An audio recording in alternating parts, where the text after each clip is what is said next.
I'm striped. Hold on. I'll get started on this. Good evening and welcome to the March 9th, 2021 Concord Carlisle Regional School Committee meeting. It is 5:01 and this meeting is being recorded. I'll call the meeting to order. Court, you can call the CPS committee meeting and then we'll follow with the roll call vote. Thank you. I will call the Concord Public Schools School Committee meeting to order. Roll call. Anderson present. Booth present. Present. Mezdad present. Mustafi present. Brady here. Wilson here. Thank you. We can have, is there someone who wants to make a motion to move to executive session with the intent to return around 6 o'clock? Sure. I will move that the Concord School Committee and Concord Carlisle Regional School Committee enter into executive session under Purpose 2 of the Open Meeting Law to conduct strategy sessions in preparation for negotiations with non-union personnel or to conduct collective bargaining sessions or contract negotiations with non-union personnel, and Purpose 3 of the Open Meeting Law to discuss strategy with respect to collective bargaining or litigation if an open meeting may have a detrimental effect on the bargaining or litigating position of the public body, and return to open session at 6 o'clock p.m. That was for both committees. Second for both. Anderson, aye for both. Booth, aye for both. About aye for both. Mezdad, aye for both. Mustafi, aye for region. Brady, aye for both. And Wilson for region. Thank you.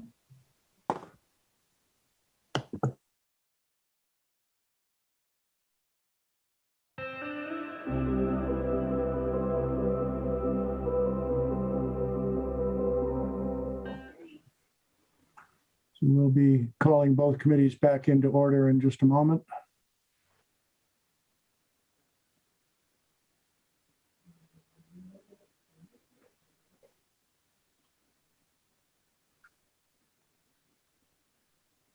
Do we call the region back in or just start?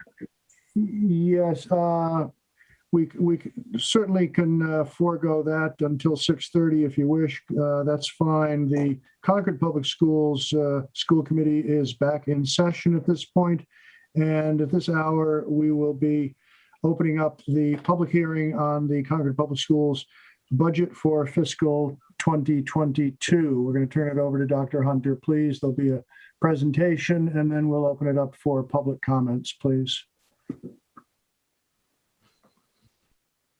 Great, thank you. Good evening, everyone.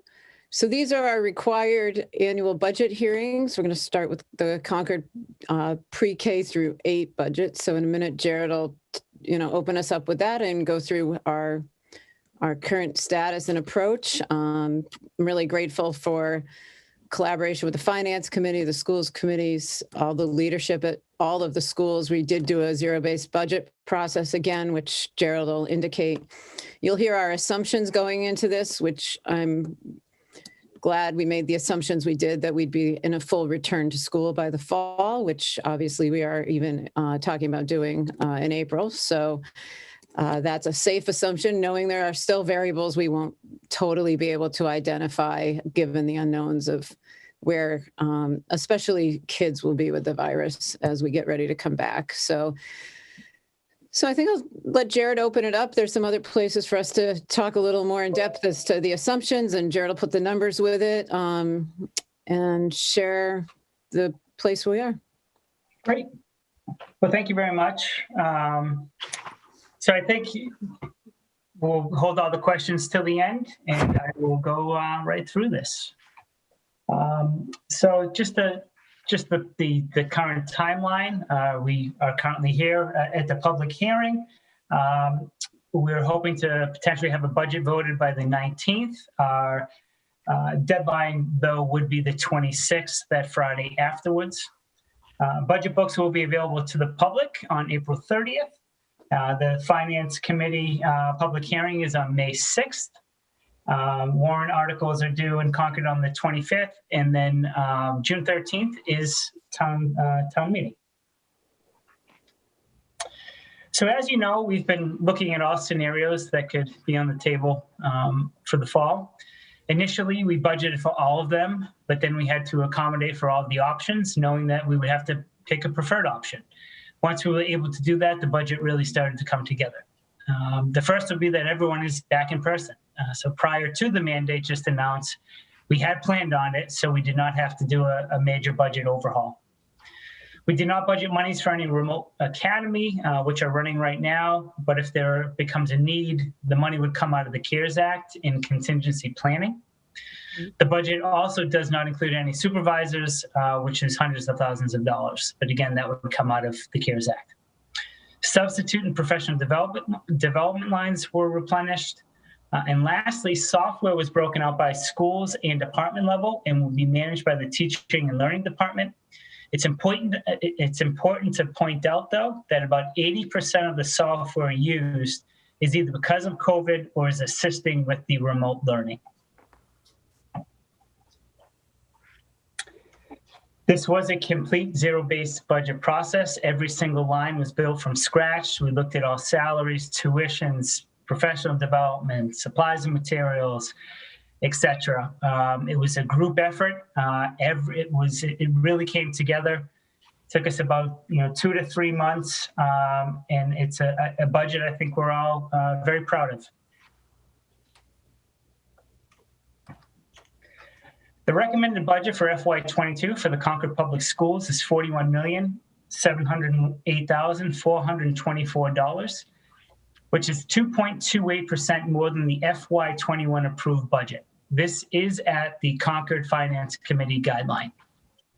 The 1,000 function includes all of our salaries and expenditures for administration, IT, HR, and other central office-based staff. There were no budget drivers or cost savings in this function. For something to be considered a budget driver, the expense type category must increase by $25,000 or more. A cost savings is the same thing, except a decrease of $25,000 or more in the expense category. There are 43 expense categories in this budget, and 14 of them are salary categories. The 2,000 function includes salaries for teachers, assistants, and tutors, the principals and assistant principals, our substitute costs, school curriculum softwares, school supplies and materials, special education contract services and equipment. In addition, the computer replacement cycles and our contingency accounts round out the bulk of the rest. Salaries for teachers account for $663,769 of the almost $1.2 million increase. Another large budget driver are substitute lines. We increased these $191,000, which is back to what they were prior to COVID. We put back most of our field trip costs, which was an increase of $26,000 over FY21's budget. We also put back professional development, which was $149,000 over FY21's. Some supplies and materials were added back to the budget this year, and that increased $28,000. The last cost driver in the 2000 series is the hardware and software accounts, which have increased a total of $163,708. We budgeted approximately $208,000 for over 101 different softwares pre-K through 8. We do have one cost savings in the 2000 function. Our tutors and assistants lines are decreasing $128,000 from FY21's budget. The FTEs will reflect this, and I'll go over that in another slide. The 3000 function includes our transportation expenses, our nurses, athletics, student activities. We are seeing a very large savings in this function in our special education contract services transportation line, and that's contributing to the main decrease here. The 4000 series includes all of our maintenance costs, utilities, custodial and maintenance supplies, vehicle insurance. Those all account for about 75% of the 4000 series functions costs. The other 25% is made up of salaries, materials, and contract services. Overall, this function is going up $134,264. Salaries and utilities, though, accounted for $88,000 worth of this increase. Fixed charges include retirement incentive, our sick leave buyback costs. These two lines are decreasing almost 47,000. Other small expenditures in the 5,000 function include postage and small liability insurances. Community services, that includes the private school transportation salaries. 3.67 FTEs are dedicated to these ones. Fixed assets are increasing due to the 2 new bus leases in this budget. And lastly, special education tuitions are reducing $444,752 from FY21's budget. But our offsets for circuit breaker and the IDEA actually decreased $55,685 based on our estimates. I will speak more about this in a future slide, but that is why the decrease is a total of only $389,000. We've identified $1,523,000 in budget drivers made up of 12 expense types. The first is our largest cost driver, teacher salaries. We are currently in negotiations with our teachers, but budgeted costs are up about 2.97%. I will break this down further when I discuss FTEs. We put back the substitutes line. This is approximately $191,000. Again, overall, our software and hardware costs are increasing almost 30%.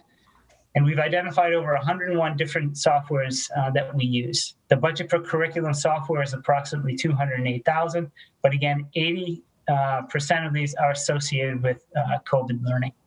Yeah, Jared, can I just add, we're actively working that list constantly and continually. We benefited from putting it all in one place, and now we've actually got to keep reviewing it and consolidating. And as we know more on in-person learning, which is obvious, clarifying, I think, fairly quickly here, that'll be of great benefit too. Our intent is to get kids off computers once they're back in the school building. Okay. Next is the increase to professional development district-wide. Overall contract services are up 7%, but they were reduced in FY21's budget.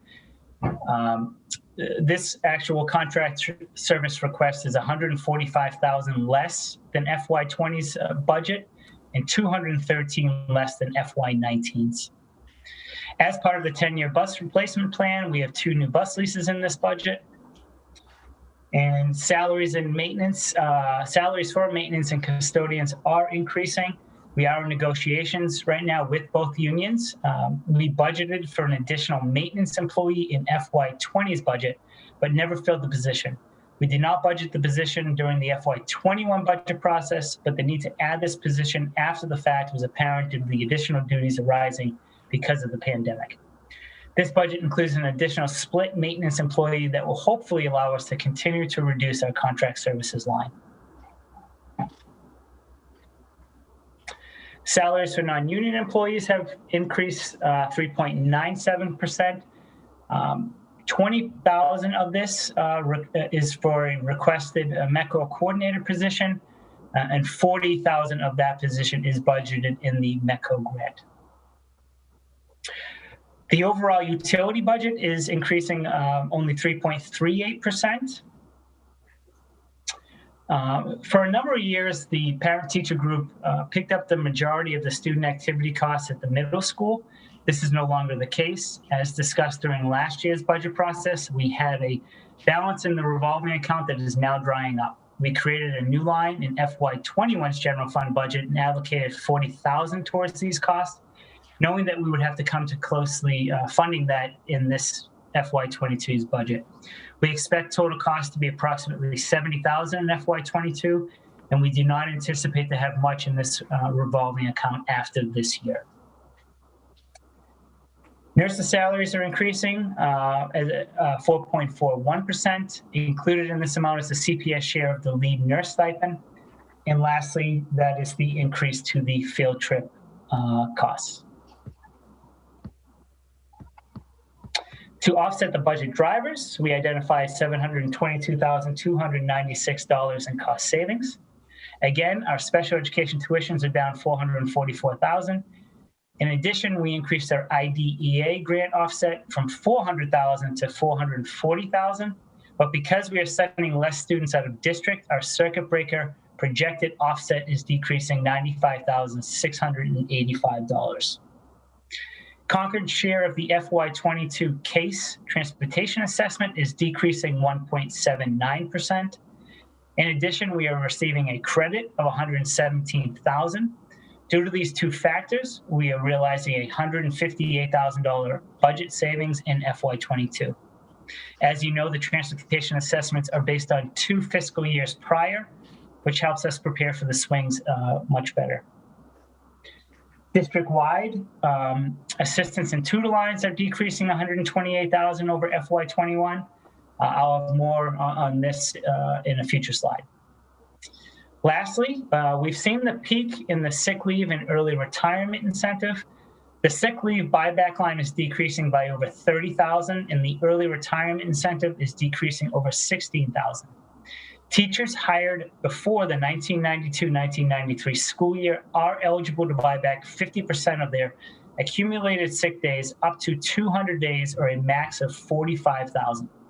Staff hired after the 1992-93 are eligible to be paid 33.33% of their accumulated days or $27,900. Teachers who were hired after or during the 2004-2005 are not eligible for sick leave buyback. We have 14 eligible teachers at CPS currently for this benefit, and 4 of them were hired before the 1992-1993 school year. The FY22 recommended budget includes 408.41 FTEs, which is 4.54 FTEs less than FY21's budgeted. We budgeted approximately $33,355,000 on staffing in the general fund. The only FTEs not included in this total is our CAF workers who are paid out of the food service revolving account, which is self-funded. We have about 8.5 FTEs charged to the food service revolving account. This is the first year we've included FTEs for transportation, and I'll dive into those when I go to that location.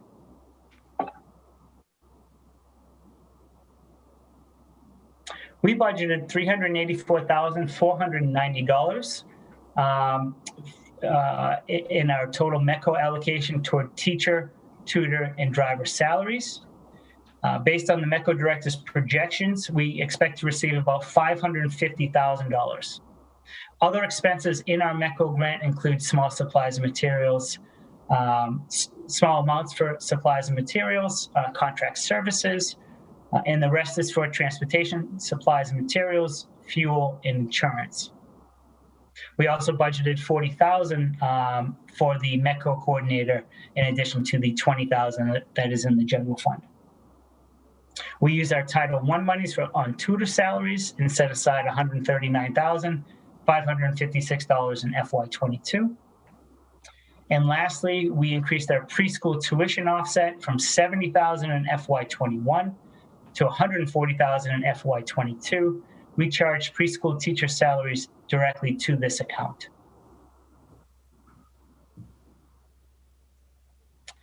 FY22's budget includes $1,874,197 in out-of-district placements. This is $444,752 less than FY21's budget. I do want to be clear, though, that while we do have less in tuition expenses because our district tuitions have gone down, this does not mean our services have gone down. We are just doing more within. Again, we even get audited by the state every year, and they look at our service level, and we can't legally provide any less. The circuit breaker reimbursement budget is $95,000 less this year than last year. And that's a good thing, again, because tuitions are going down. Our projected out-of-district tuitions for FY22 is 19, which is down from 26 that was estimated this July and 27 in FY20. Here's a chart of our estimated savings due to the early retirement incentive. When someone retires, they are at the top of their lane, and when we bring in their replacement, it's usually around $75,000 or less. And I think these numbers actually speak for themselves.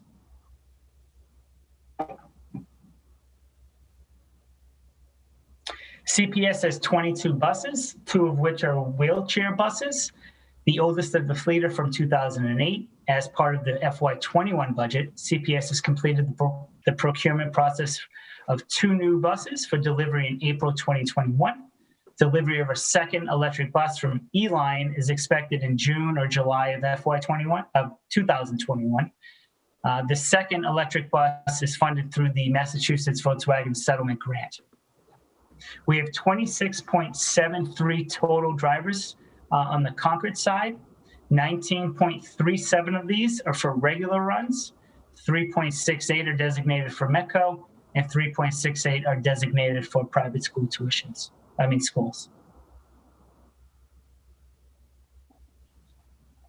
Overall, the preschool location is going down 4.45% from FY21 budgeted.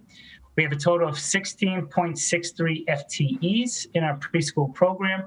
7.8 of these FTEs are teachers. We are seeing a decrease in the teachers funding line because we increased our offset in this year's budget from $70,000 to $140,000. We use this as a teacher salary offset. The tutor and assistance FTEs are decreasing due to the number of hours these tutors are needed per day. This is more in line with what they are doing and working now, and we are seeing a savings in FY21 as well. The contract services, which are special education related, are decreasing over $20,000. And lastly, we allocated $4,256 for the preschool share of the total software costs.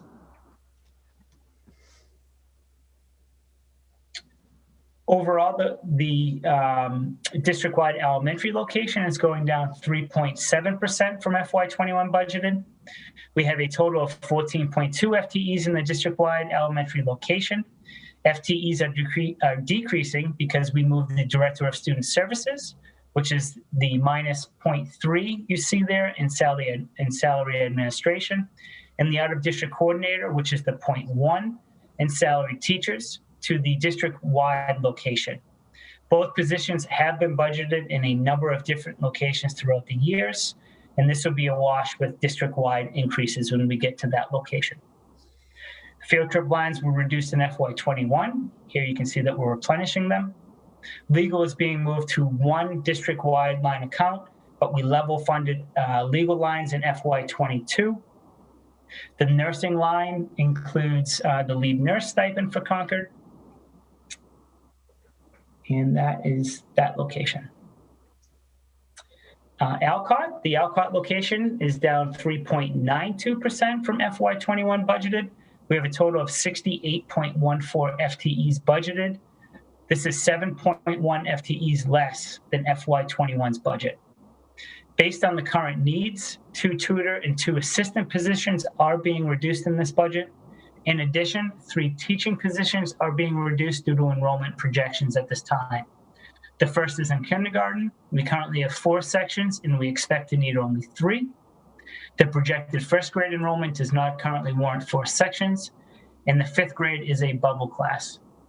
Also, the out-of-district coordinator is the minus 0.1 here, and that again will be moved to a district-wide account. Some professional development is being added back into the school level, and the substitute lines here have been replenished.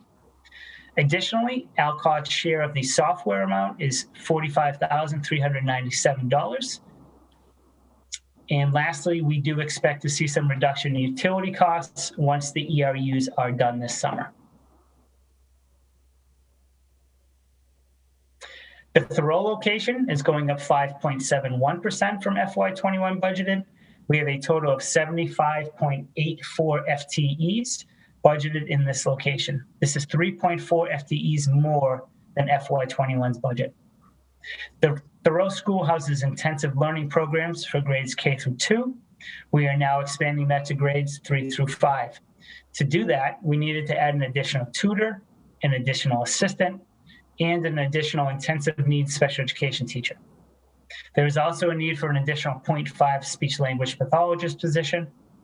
We were able to lower the special ed contract services line here by doing this. Some professional development is being added back at the school level again, and substitute lines are being replenished. And Thoreau's share of the software is $45,397.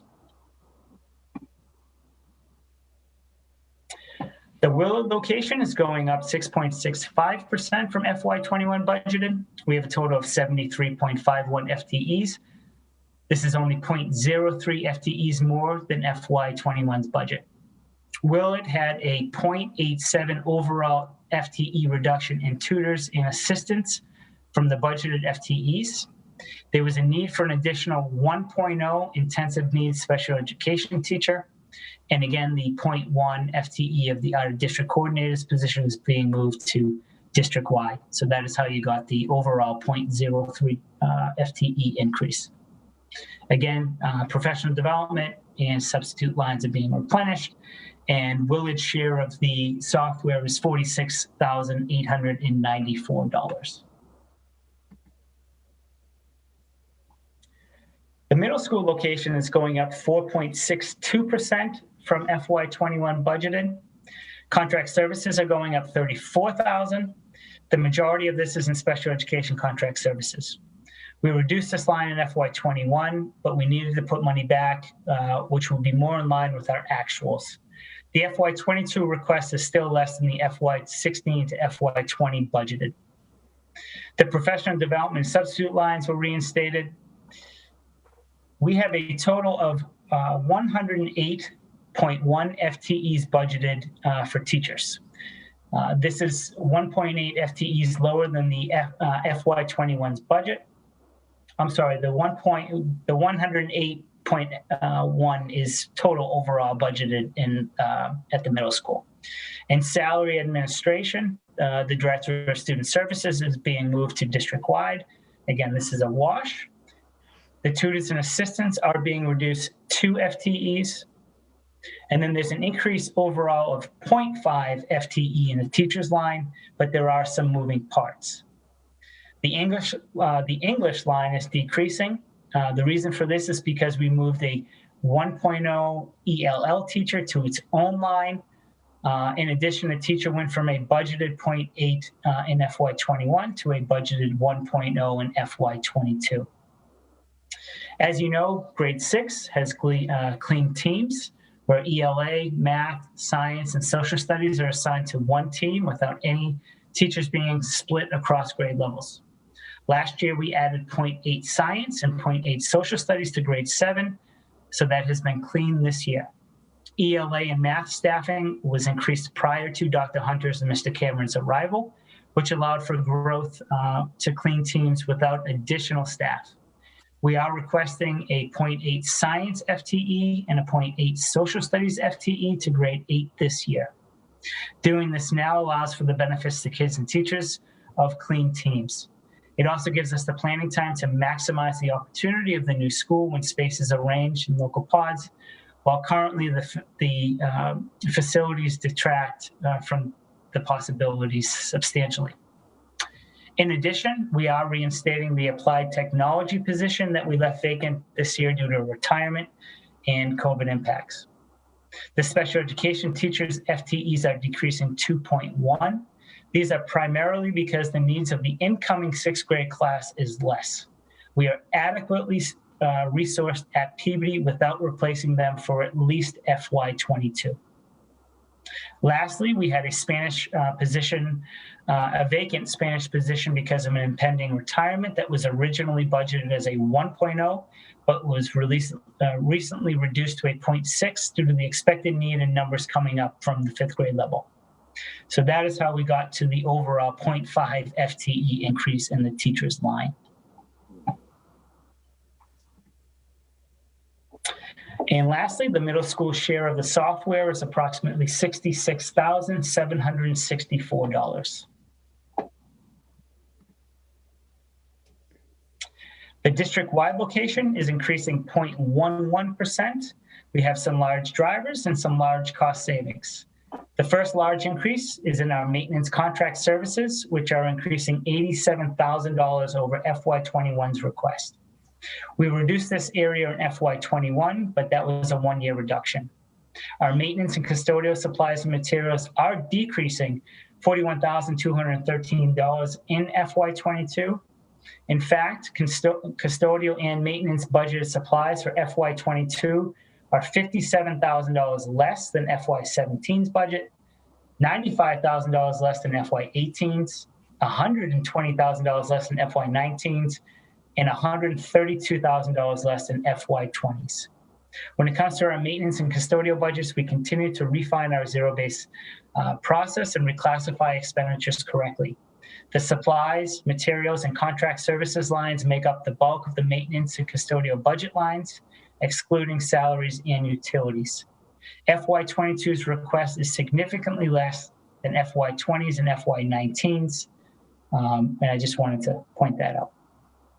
Legal is showing as an increase here, but we just moved it to one location and it was level funded. We have added monies back into district-wide professional development. And the increase in the salary admin is due to the Director of Student Services being moved to this location from the other two. The cost savings you see in the other transportation line here is the savings in the case transportation line.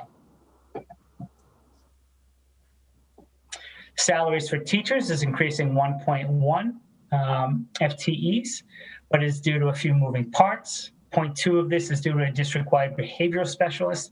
The FTE was budgeted as a 0.8. It should have been a 1.0 last year. The money was in one of the special ed contract services lines instead of a salary line. This is more of a budget correction. The additional 0.9 FTE is for the out-of-district coordinator, which was a wash with our new special education coordinator, and that is being shared with the high school. We have 2 new bus leases in FY22. Therefore, the vehicle expense category is increasing almost $64,000. And lastly, we have savings in special education tuitions, sick leave, and early retirement, and the supplies and material lines. Here's just a quick summary of the CARES Act money to date. We will have $467,775 spent before June 30th. In addition, the town gave us $126,825, which has been spoken for. The hope would be to carry as much of the DESE emergency relief money over to FY22 and beyond. The Biden administration seems to be rolling out additional funding for schools, but the specifics have not yet been related to us.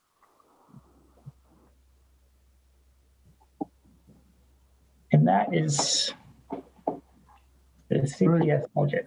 Thank you very much, Mr. Stanton. Thank you, Dr. Hunter. I'm mindful of the time, this being a public hearing, however, at the expense of the regional hearing, we will entertain questions specific to the CPS budget. Again, mindful of the time, but we don't want to cut off any public comment. Would you make yourself known with a hand raise in the chat or by turning on your camera and we'll recognize you?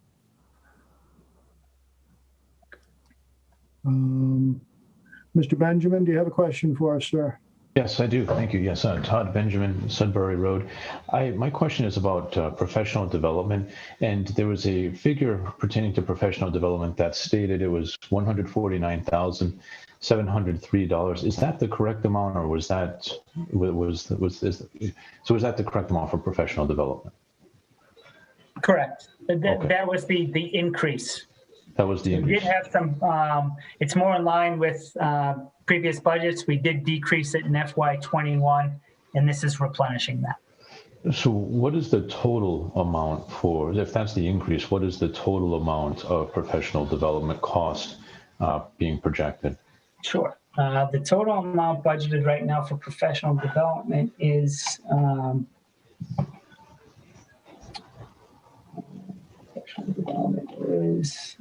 Mr. Stanton's looking that up. Know that if you have a question, we'll ask that you raise your hand so that we can be aware that you're coming up.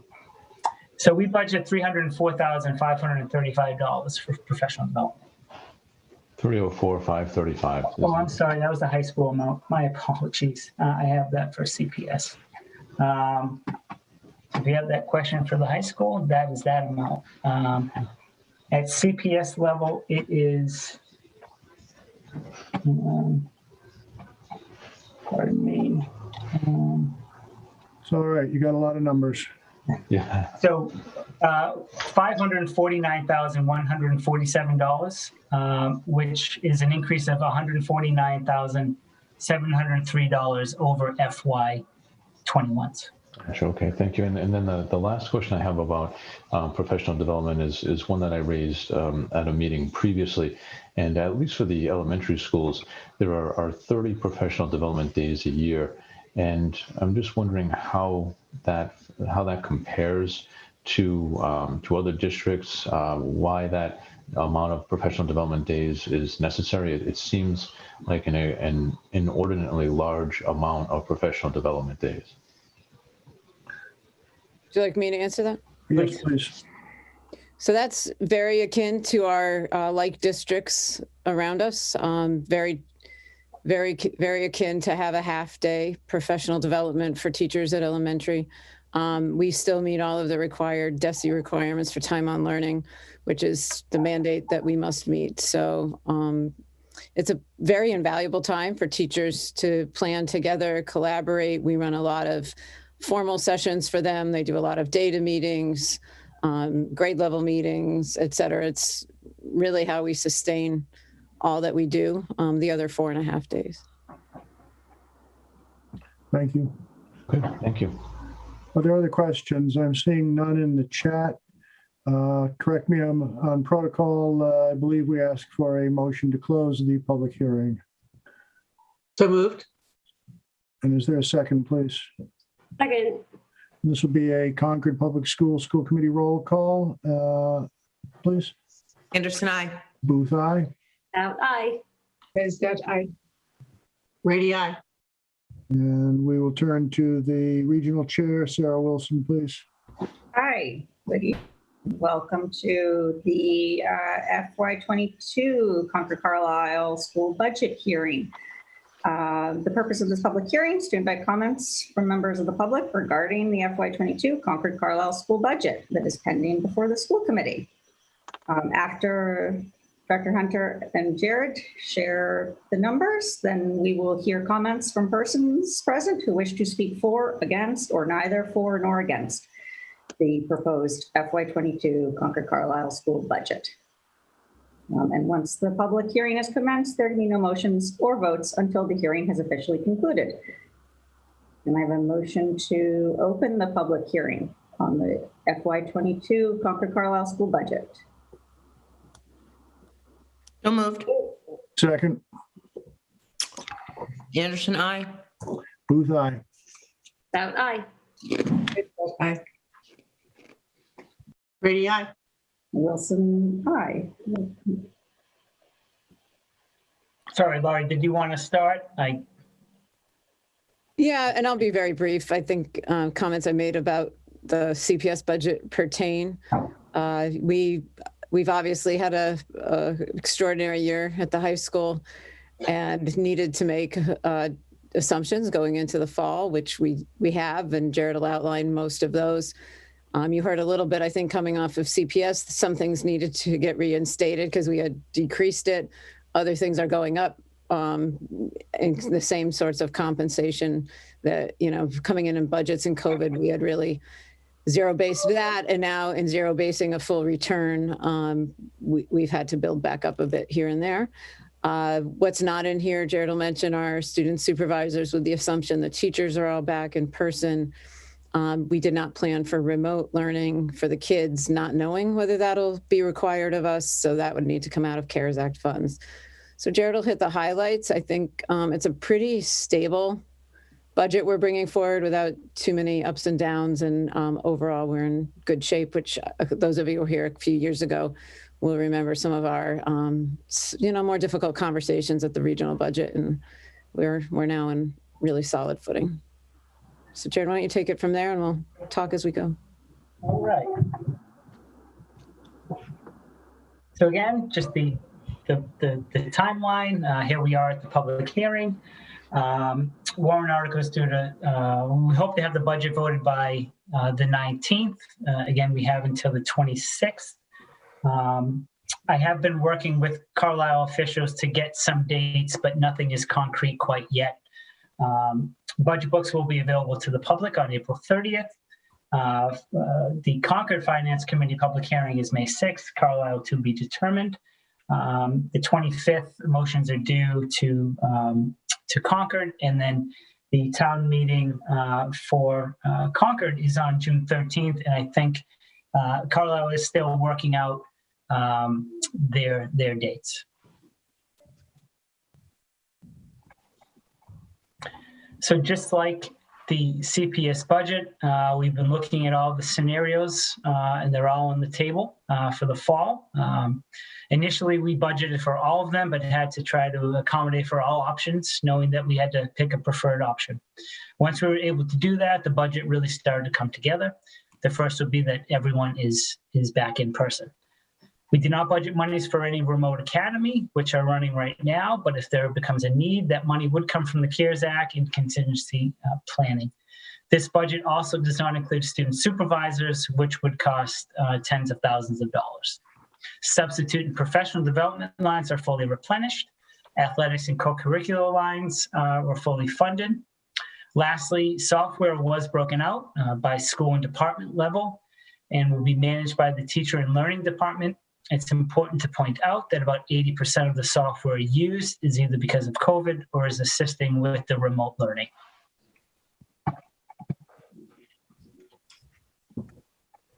This was a complete zero-base budget process. We went through every single line, worked with all department chairs, the principals, the admin, true group effort. And I think like the CPS budget, I think we're all proud of this budget, and it was a true team effort.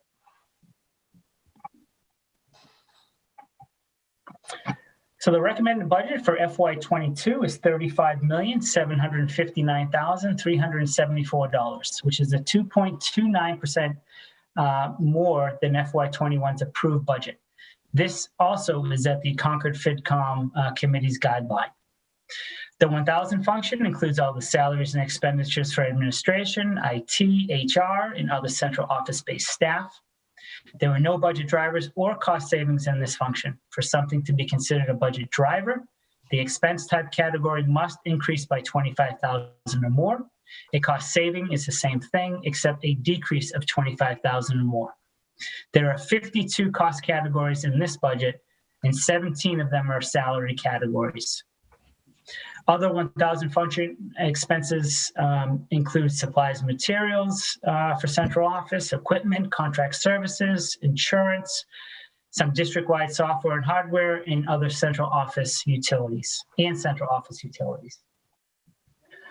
2000 function includes salaries for teachers, assistants, and tutors, the principal and 2 assistant principals, our substitute costs, curriculum department softwares, supplies and materials, contract services, and equipment. The Apple computer lease and our contingency accounts round out the bulk of the rest.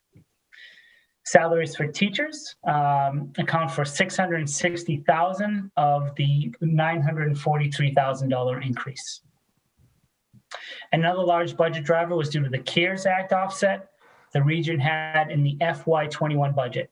This was a one-time $185 offset in the FY21 budget. It was simply that, and it was an offset to get to the guideline this past summer. At the time, we did not know what we needed for COVID expenses, and now that we have a better feel for it, we are using the CARES Act money as a side revolving account budget for COVID unknowns. We plan to carry as much COVID relief money forward as possible. Right now, the only real earmarked expense is the FY22 Zoom expense. Zoom costs eventually should come down because we need less features and licenses, but I do eventually see Zoom being a general fund fixed cost. Another large budget driver in the 2000 series was the curriculum department software and hardware category. We created new accounts in each department's budget to account for the over 113 pieces of software we use at the high school. Therefore, this is a budget driver of $151,000. These expenses were spread out inconsistently over prior years, and we never knew exactly how much we were spending. Now we have a running spreadsheet and a refined approval process that goes right up to the Director of Teaching and Learning. Textbook and curriculum expenses decreased by over $33,000 because software is reclassified out of those accounts. The 3,000 function includes our Jared, can I just add on the technology discussion in case people didn't hear it at the CPS level? Our first step was to gather that all together and really get a big picture view. We absolutely will be pulling kids off of their laptops as they return in person. So we need to do some consolidation and look at how we're using tools and what we're using as we return in person. So that work is actively happening and underway.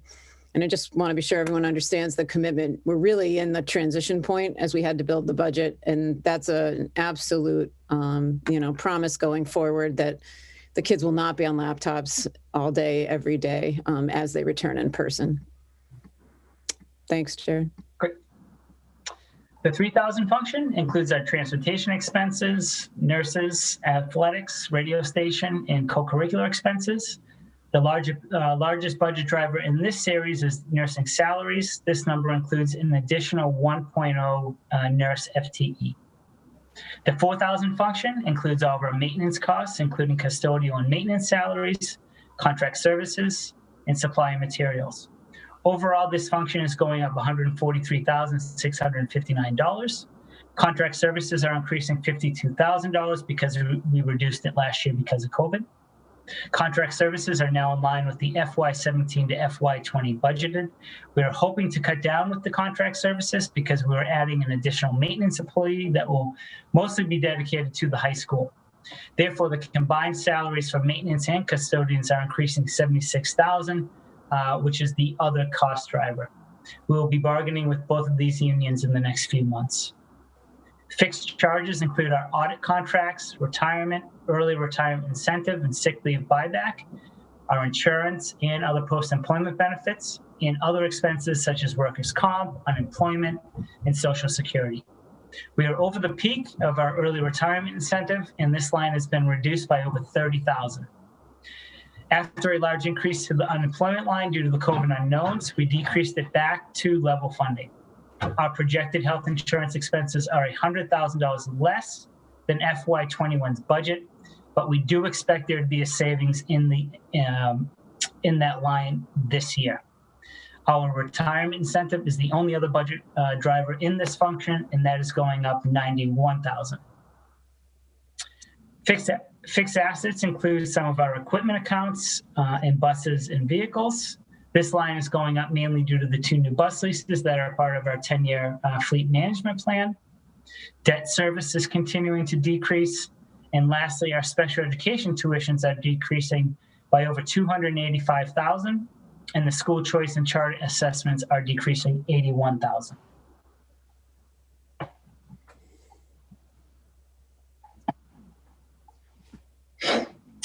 So we've identified $1,463,741 in budget drivers made up of 10 cost categories. The first is our largest cost driver, teacher salaries. We are currently in negotiations with our teachers union, but the budgeted costs are up 4.7%. This does include a new 0.8 FTE special education coordinator. Here is where you're seeing the CARES Act offset or budget driver, because that number is not funded in FY22. Overall, our software and hardware costs are increasing 69.22%. We've identified over 113 different softwares we will use. The budget for curriculum software is approximately $155,000. The retirement pension is increasing $91,785. That's just an assessment that we received from the town. Overall, nurses' expenses is increasing $90,000 due to the increase 1.0 nurse and the new lead nursing stipend. Salaries for maintenance and custodians are increasing. Again, we are in negotiations with both unions.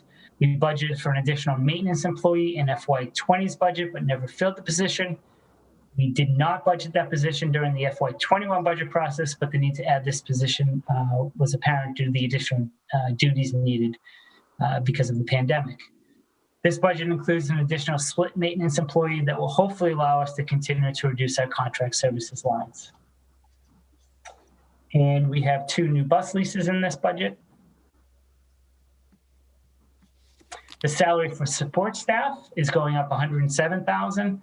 $60,000 of this is the MECO academic liaison. The region share of the CASE special education transportation costs have actually gone up 0.81%. And as you know, this is based on ridership 2 years prior.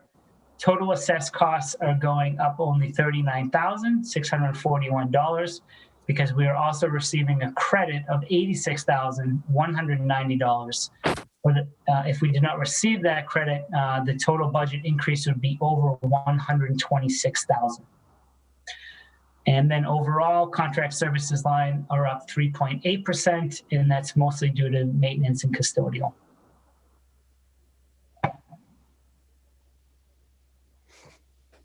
We've identified $710,754 in cost savings, made up of 6 cost categories.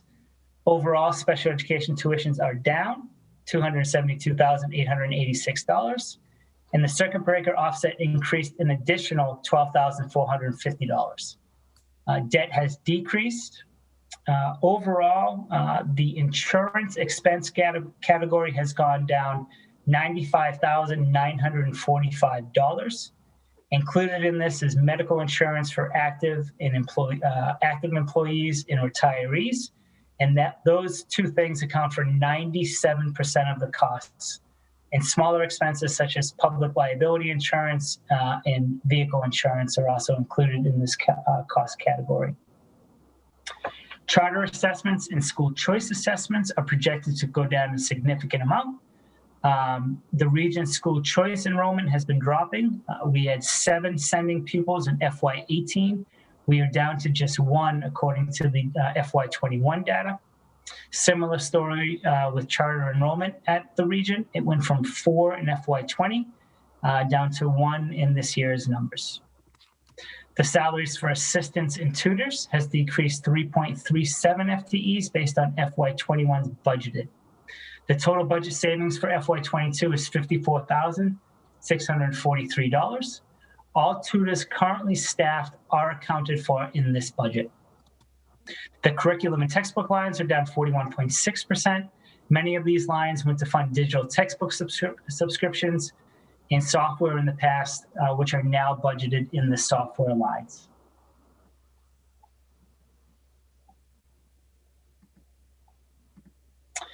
The budget has a total of 221.69 FTEs, which is 0.25 FTEs less than FY21's. This includes every employee but our food service staff who are paid out of the food service revolving account. We are currently paying 4.5 FTEs out of that account. Our largest salary category is the teacher salaries. This category includes salaries and longevity payments.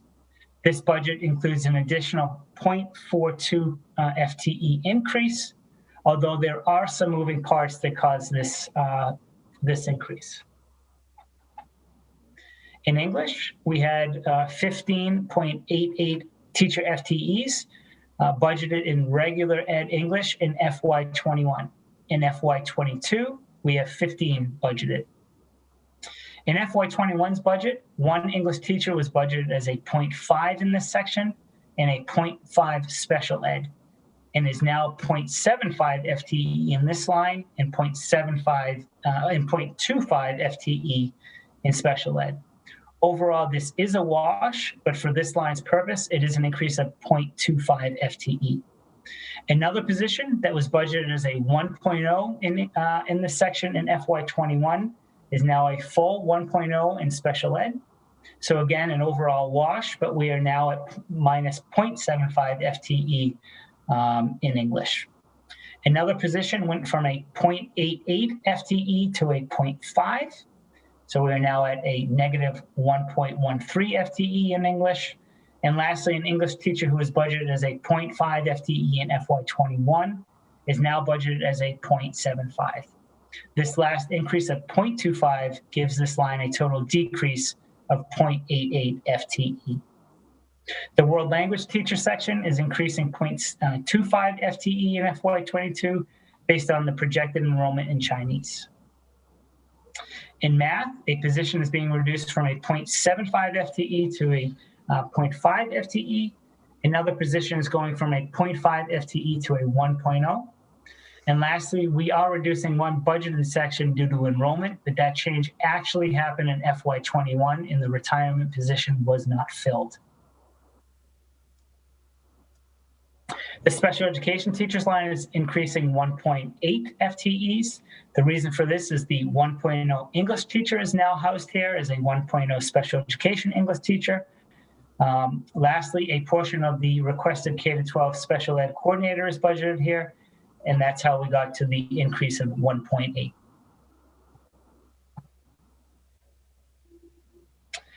Our tutor and assistance line is reducing 3.37 FTEs, but again, we are not reducing current bodies. This is simply who we have in FY21, and no additional need is needed at this time. The support staff category is increasing 1.0 due to the academic liaison position. FY22 is the first year we are applying FTEs to drivers. The region has 12.85 driver FTEs.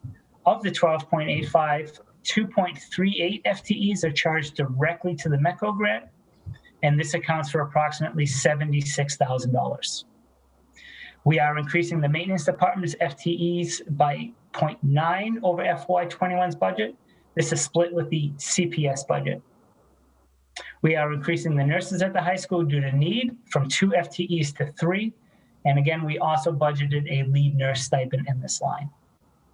We reduced a total of 0.3 FTE in the business office after retirement last year. 0.2 FTE is the CCRSD portion, since this person was primarily dedicated to the high school. So overall, this budget is carrying 0.25 FTEs less than FY21's budget. We charge approximately $312,000 to our grants and revolving accounts at the region. This is excluding our food service grant, which is 100% self-funded. We are expecting just under $362,000 in our FY22 MECO grant. Most of the grant is spent on staff salaries, driver salaries, and fuel costs. We then spend a small portion on supplies and materials, as well as professional development. We increased our campus monitor offset $25,000 after reducing it in FY21. We expect to receive the full amount of parking revenue again in FY22.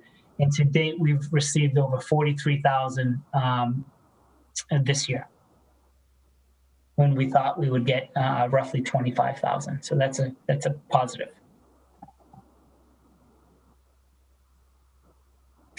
FY22's budget includes $2,502,964 in out-of-district placements. This is $272,886 less than FY21's budget.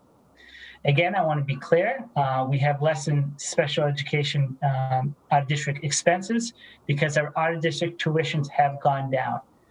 This does not mean our services have gone down. We get audited by the state every year, and they look at our service level, and legally we cannot provide any less service. In addition, our service circuit breaker in our IDEA grant offset is $12,450 more than FY21's. So overall, the special education tuitions are $2,885,336. I'm sorry, $2,502,964.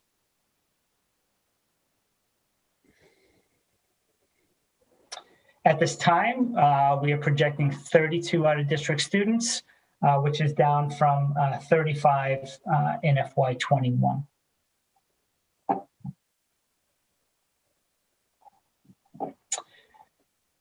Here's our excess and deficiency. We still have not gotten that certified yet, so it's still an estimate and projection, but we started the year with $1,376,858.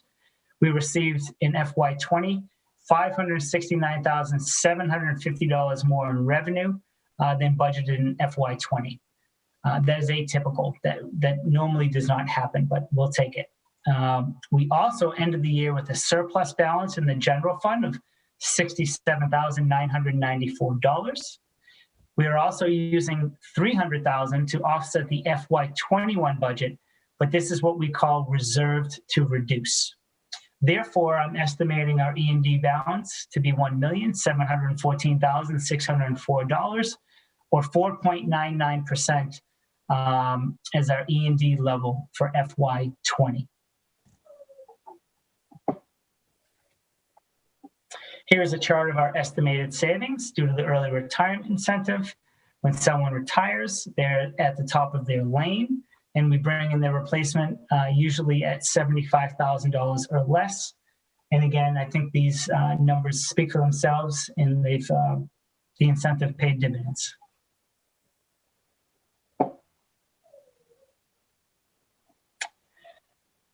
Other post-employment benefits, we are still using the FY18 valuation report.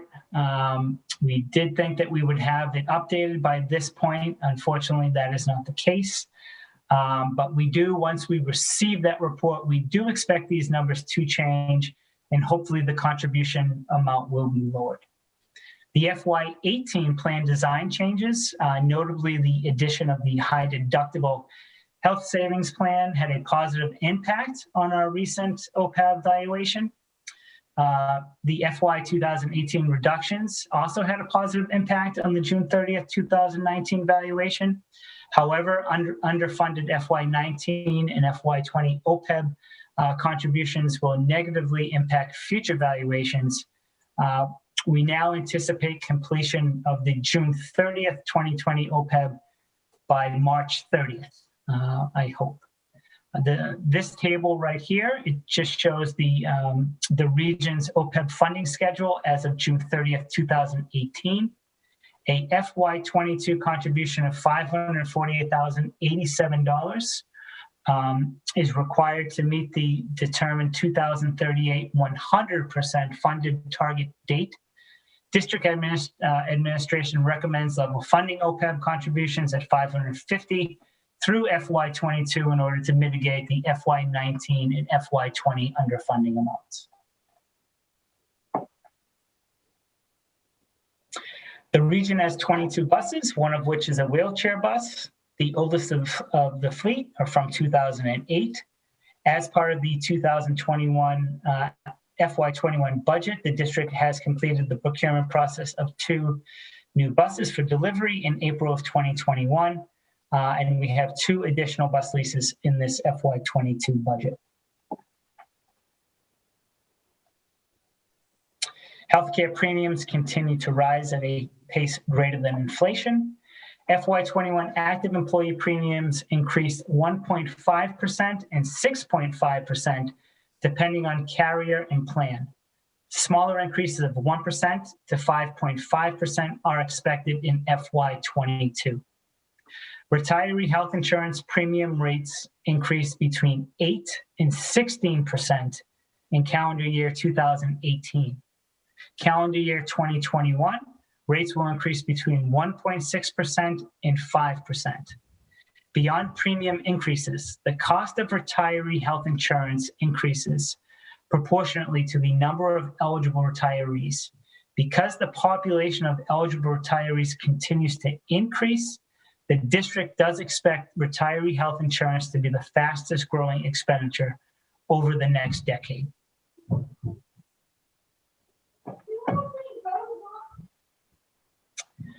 As you can see, the high school construction debt is going down. And it will go down till for the next decade, up until it's paid off in FY38. This chart represents the anticipated debt service amounts through the final high school construction debt payment, again in FY38. Any future debt would require town meeting vote in both Concord and Carlisle.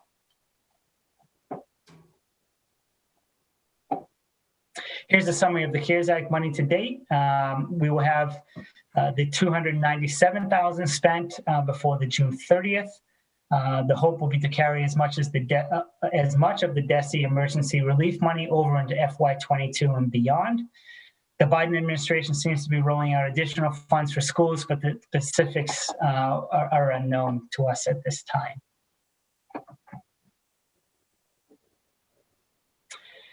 In addition to assessments, the district receives state aid and other revenues. At this time, we projected Chapter 70 state aid to be just under $2.9 million. This is an increase of $138,665 over FY21. We anticipate Chapter 71 transportation reimbursement to be approximately $675,000. This is $125,000 more than the FY21's budget projection. This is also an area where we can be a little aggressive in our projections. The governor's budget is currently projected for us to receive just under $620,000, but we know this will be updated once they review our end of year report. So that's the preliminary number. The excess and deficiency offset is the same as FY21's. At some point in the not so distant future, we do hope to reduce this number to 0.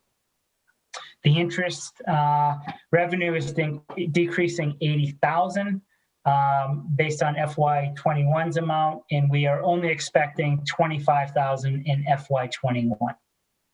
Miscellaneous and rental revenues were both level funded. Charter reimbursement was reduced $4,081 based on new projections. So overall, we expect approximately $3,932,241 in non-assessment revenue.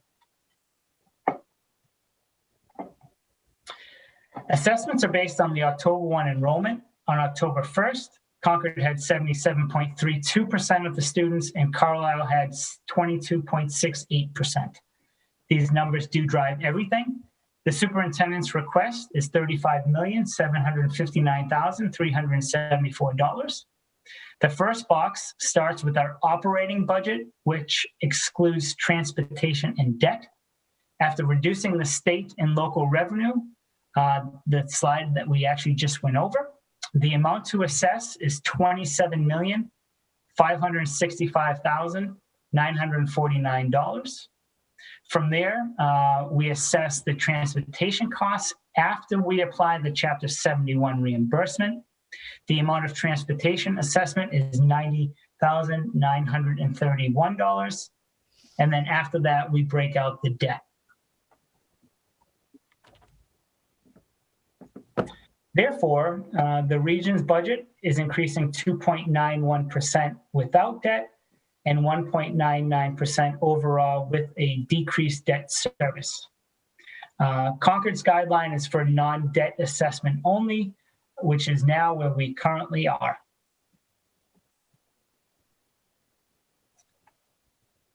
And that is the last slide. Thank you, Jared. So now we'll take questions, comments, those in favor, those not in favor, or those with anything to contribute. Please raise your hand using the participant tab, and please state your name and your address. Claire Wolftype.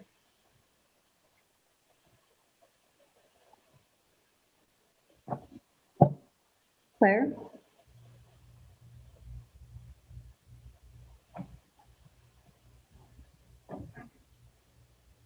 Any other comments? Anyone? No? And if you have a camera on, perhaps people could raise their hands, Sarah. Mm-hmm. I'm looking at the list, Sarah. I don't see any hand raised, nor do I see any on the screen that's visible. All right, so I think that with that, then the public hearing on the FY22 Concord Carlisle school budget is now closed, and I'll entertain a motion to close it. I'm So double checking the list. I hear a motion. I'll second that for the region. I moved it for the region. Yeah. Anderson, aye. Booth, aye. Out aye. Ms. Judge, aye. Mustafi, I. Rainey, aye. Wilson, aye. All right, thank you. Sarah, if I could, I'd like to note for people in attendance that the slides that Dr. Hunter and Mr. Stanton shared are available now at the link concordps.org, school committee meetings, tonight's agenda, and there's a link that will take people to this information. Great. Now we can return to our regular scheduled program, the joint Concord Carlisle Concord Public School Committee meeting. It is now 7:09. We'll note again that we are being recorded. I do see, I know I saw Amy here. Amy and Linda are here. So I'd love to have them present their student updates before we move to the rest of the agenda. Yeah, I guess one of the things we wanted to share today was just about some news dropped about when AP exams are going to be, which is going to be after seniors graduate. I think June 9th they're scheduled for right now. And I'm not sure how tell you how the junior class feels about it yet, but I know there is some unhappiness among the seniors who don't feel very happy coming back to school after they 5 days after they graduate to take the exams. And I think there's been some differing opinions of whether people are going to take them or not. I think that some people have been saying they're still going to take them. Some people have been saying they're not sure anymore. Yeah, I think it's definitely very surprising. Oh, sorry. I'm sorry, Doctor. I can give you a live update if you allow. That would be great. That would be very helpful.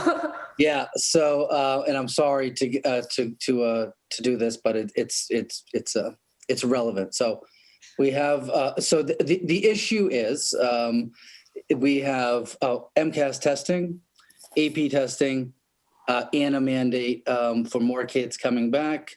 And those three simultaneously don't mesh very well with that. And we recognize that kids typically don't perform as well when it's computer based. I mean, that's just what some of the research says.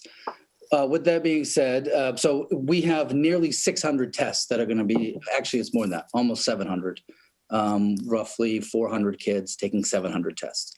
Long story short, we took all the ones that were after graduation, which is essentially half the number of students that are taking tests, and we have moved those to before graduation. So we're doing it for those that follow it. The College Board Administration has given 3 options. We're doing option number 2, which allows us to do that before graduation, and it maximizes your amount of time to prepare. It's definitely not going to be easy, but we'll figure it out. So I will say that it was never ill-intended. Truthfully, when we saw that there was a digital option, it just made it much easier. And with all the factors I just outlined, we decided that would be the best course of action, and then discovered after that it was after graduation. That part was conveniently omitted originally. So my apologies for any anxiety it caused. Great, thank you. I wish we could always answer your questions so quickly. Sure. Nice. Mike, can you fix the rest of our problems that way too? This is great. Yeah, I will say, of course, I mean, I think juniors especially will always use the AP exam. If you do really well on an AP exam, it can totally stand out on a college application. As for seniors, once you know where you're going to college, there's no need for that. And I think another thing that's going on in people's head, and something that's been reiterated to me by my parents and also a couple other adults in my life, is that because this year the style of learning is completely different than what we've ever experienced before, and we may have not effectively absorbed the material enough to try to skip into a higher level class once we actually get into college. And also there's this whole thing of like whether or not colleges will even accept AP credit, but that's already been an issue before COVID. Another thing that Amy and I wanted to talk about was obviously a big topic of this meeting, and that a lot of people are here to listen to, and it's just about reopening. I think March has always been, hybrid or not, March has always been the sort of time where students start to kind of like fade out, and then they have to come back in and realize like we still have 3 months left of school, so you got to keep on pushing. But I think now with the hybrid model, there has been sort of like this, oh, like I still have to keep on going. With the question of bringing everyone back, will that all of a sudden change? I do think having the little things of seeing your friends, for me in my cohort, I don't get to see any of my super close friends just because I'm in cohort B and they're in cohort A, and that has been a little bit difficult, but you know, I've managed. I will say, just because Amy and I are both seniors, I don't think bringing seniors back will probably increase the motivation just because senioritis is inevitable. But aside from that, it's definitely, I've heard some people say like, oh, like we've already adapted to it, so like why change it? But I think more people are kind of excited to just see what happens with it. And maybe for students, for all students, you know, going back into school in August or September, hoping that with the effects of the vaccine and whatnot, that it could just be in person. You know, you don't want to be hit with like, oh, wait, what is this? What is in-person learning? What is everyone taking a test in the same room together, you know, not having the option of doing it online and all this stuff. So I think having the start of that will kind of prevent this, like, this sort of, whoa, what is this sort of reaction? Yeah, and I think that now that teachers are all starting to be able to get vaccinated, like signing up for the vaccinations, and that's starting to happen, I think more students feel more comfortable going back full time. I think that was kind of a factor where it's like, should teachers be vaccinated before we go back full time? And I think since then, I've noticed more and more students say they feel comfortable going back. I think there are some students who would say they would go fully virtual if we do that, but I think as a whole, people will benefit from like being able to see teachers every day and having in-person learning time and seeing friends every day. And I think people, when they first heard about going back, it kind of scared them a bit. But I think now that it's kind of, they've been hearing about it more, they know that like there's plans being made out, like suddenly going back at once with no change since from the original last year's idea. I think people are starting to warm up to the idea again and like feel like, oh, but maybe if it's planned out well, we'll feel comfortable doing that. Thank you. Thank you.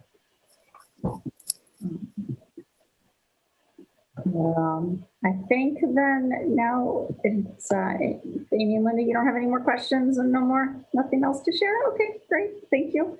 Then Sarah, do you mind if I say one quick thing about the AP that she mentioned? Yeah. Well, two things, Linda. One, I'm not familiar with the term senioritis. Maybe you could tell me what the definition is. But more importantly, so in terms of the material and how well kids will fare on the exam, it's a legitimate point, but we have to remember too, that scores are relative to other test takers. And everyone's in the same boat. Well, and I would argue actually we're in a much better position than a lot of other schools. So my guess is we'll do just fine. Our scores are pretty amazing. Thank you. So now we can go to the public comment part. I see we have a lot of members of the public. Yeah. Yep. Yeah. With your permission, in that some of the public comments might be relative to the item coming up, expansion of in-person learning. I wonder if you're gonna get to that. Yeah. Oh, forgive me. I'm sorry. Yep. So I just wanted to give a few notes before we go into the public comment. Right. If you want to make a comment, if you raise your hand in the participant box, thank you. Announce yourself with your name and address when it's your turn to speak. You'll get 3 minutes to talk. We'll keep track and sort of ping you around the 2.5 minute mark if it's time to start wrapping up. And then remember that we are listening, we are taking notes, and this is not an opportunity to have a dialogue. So understand our silence is not a sign of indifference or disinterest. And you may note, mentioning that item number 5 is the expansion of in-person learning. And I believe that Dr. Hunter wanted to make a few comments early on. Court, if you have something else to add to Dr. Hunter's comments, then. No, that was very much what I wanted as well. Forgive me for interrupting. Sorry. Great. Thank you. So, and it's great to see so many of you here. I'm sure you're here to hear our updates. And so we thought we'd kind of cut right to the point. The presentation will go into a great deal of detail of the work that's going on. But the bottom line is we will be returning K through 5 to full day in-person learning on April 5th. That's definitive. We're not here to debate that tonight. We're complying with the state mandate. We will be returning the middle school, also in accordance with the state mandate, April 26th, full time. And the high school, we are working as absolutely fast as we can with the goal, if we can get there to bring them all back, we're going to do that. We need a little bit more time. There's a lot of logistics, and we just need to sort a bit more of it through before we roll that out to you. So the detail tonight, I hope you'll listen in or look at the recording or check out the report that's attached to the agenda. The amount of logistics and manpower and time dedicated to these efforts is pretty substantial while we run current models. So we are committed to what we just shared, and it will go off just as smoothly and flawlessly, hopefully, as the rest of the year. Really, really amazing, strong collaboration with the teachers and the union leadership, and I'm just so grateful. So we're gonna be ready. I will have high school plans to you as soon as I can. I don't believe it'll take all the way till April 1st. So you can just hang in there with us a little bit longer. We'll be able to definitively firm that up and get that to you as well. So it's a busy time, but it's an exciting time to see us progress back toward another step toward normal and in its new way and end the year in this, fashion where everyone's back in school, high school, hopefully to be determined here over the next week or two. So thank you. I think we thought it would help with the public comment. If you heard the outcome already and still want to weigh in, of course, do so, but we're glad to have so many people here tonight. Thank you, Dr. Hunter. Veronica Lubensky.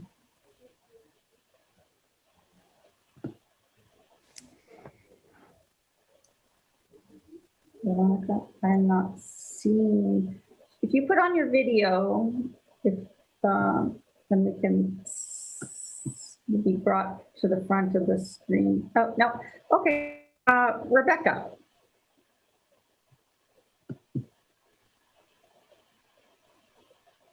Rebecca. Hello. My daughter Eloise is a 5th grader at Willard. And she has, so when you said that everyone's, do you mean, is there, sorry, this is making me a little nervous because she has a really compromising condition. So is there going to be a remote option or not? Yes, there will. Okay. Normally we don't dialogue, but I'm going to answer that and take your anxiety away. Yes, we are offering remote for the rest of the year if that's your choice. Awesome. Thank you. You're welcome. Jeff Lloyd. Hello. My children have been fully remote, mostly due to the fact that I am immunized compromised. And so we thought best until we figure out how the school transmission was going on. From what I can tell, and maybe Dr. Hunter can confirm, there hasn't been much or maybe very few student to student transmission at school. I'm trying to figure out the probability of getting my kids at least back into school for my own health. I'd suggest reaching out to us at the school level. You're correct. It's a very low transmission rate. We had one little bit. This would be the CCHS high school. Okay, thank you. Okay.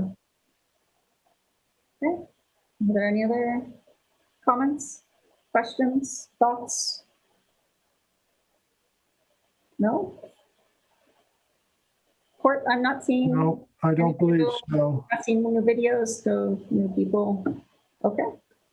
So I think then we can go into chairs and liaisons reports. I know Heather has an update for us.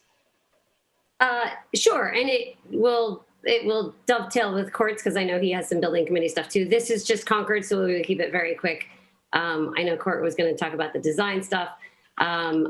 I will just mention that although the building committee hasn't met since we all last met here, our communication subcommittee has met and is just moving along with a lot of work. We are doing a lot of outreach, and so I'll use this audience here to hear it also. We've done a couple of public forums and have 2 more in the works over the next couple months, and we're doing listening sessions with so many groups throughout town, 10 or to 17, I think, now on the calendar for different groups that we're listening in with about feedback on the middle school. So we're getting incredible community input, which is great. And we're working on a survey for the public, which at some point everyone will see. And we're working on a potentially new website, which will be easier to navigate. So there's a lot of work going on there about just making sure that the public has access to information and an ability to input on the middle school project. And I'll bump it to Court for the design piece of the update. Thank you. Yeah, the design subcommittee of the school building committee will meet a week from today, March 16th, 7:30 in the morning. It's posted on the town and the school website meeting calendar. And this is when the architects, otherwise known as the design team, will come to the design subcommittee of the town's school building committee and present any additional gymnasium alternatives that they might be able to generate for us. And I'm not going to predict what that's going to look like. We simply know that they're working on it. And then 2 days following, March 18th, the full school building committee meets again, 7:30 in the morning. Great. I know as a CPAC update, I do see that we have a public comment that's, I guess, Todd Benjamin may have missed the chance to raise the hand. So I think I'll allow for one more public comment.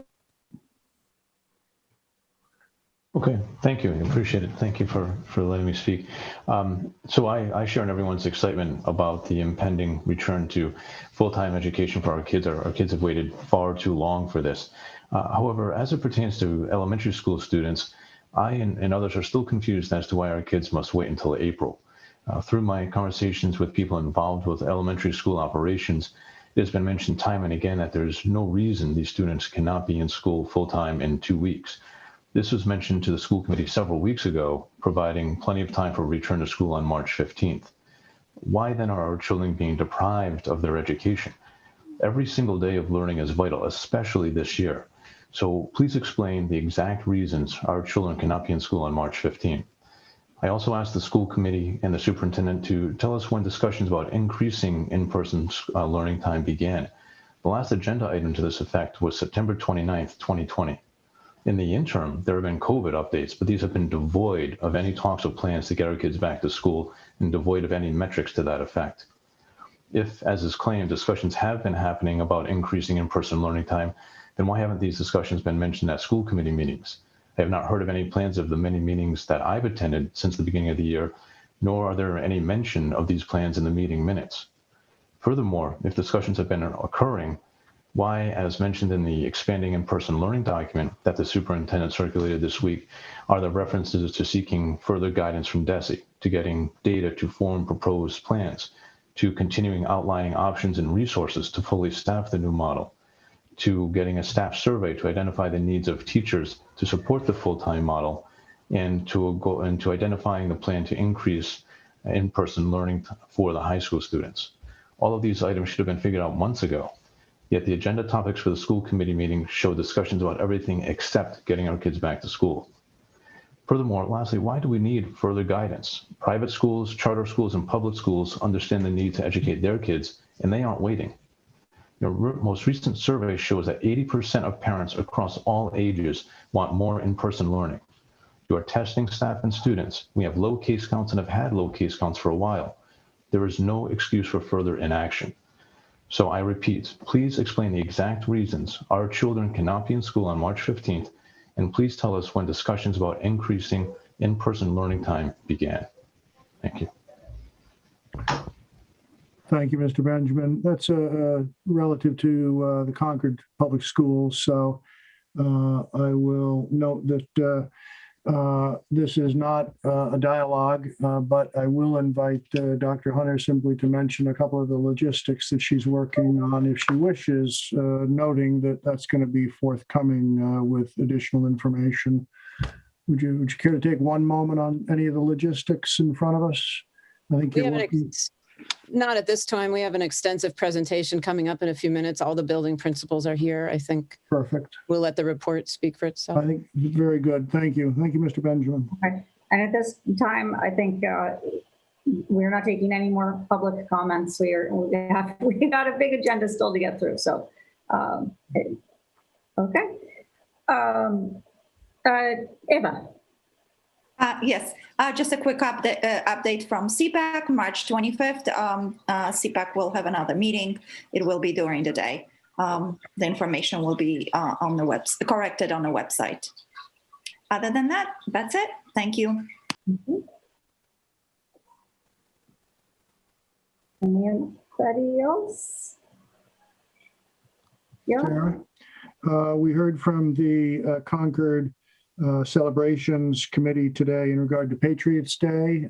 It will be remote this year. They will be televising footage from previous Patriots Day celebrations, and they have invited certain groups, school committee included, to produce a small Patriots Day greeting tape. So we can make that a future item for discussion with the superintendent as to how we might produce something to communicate with our citizens about the April 19th observance.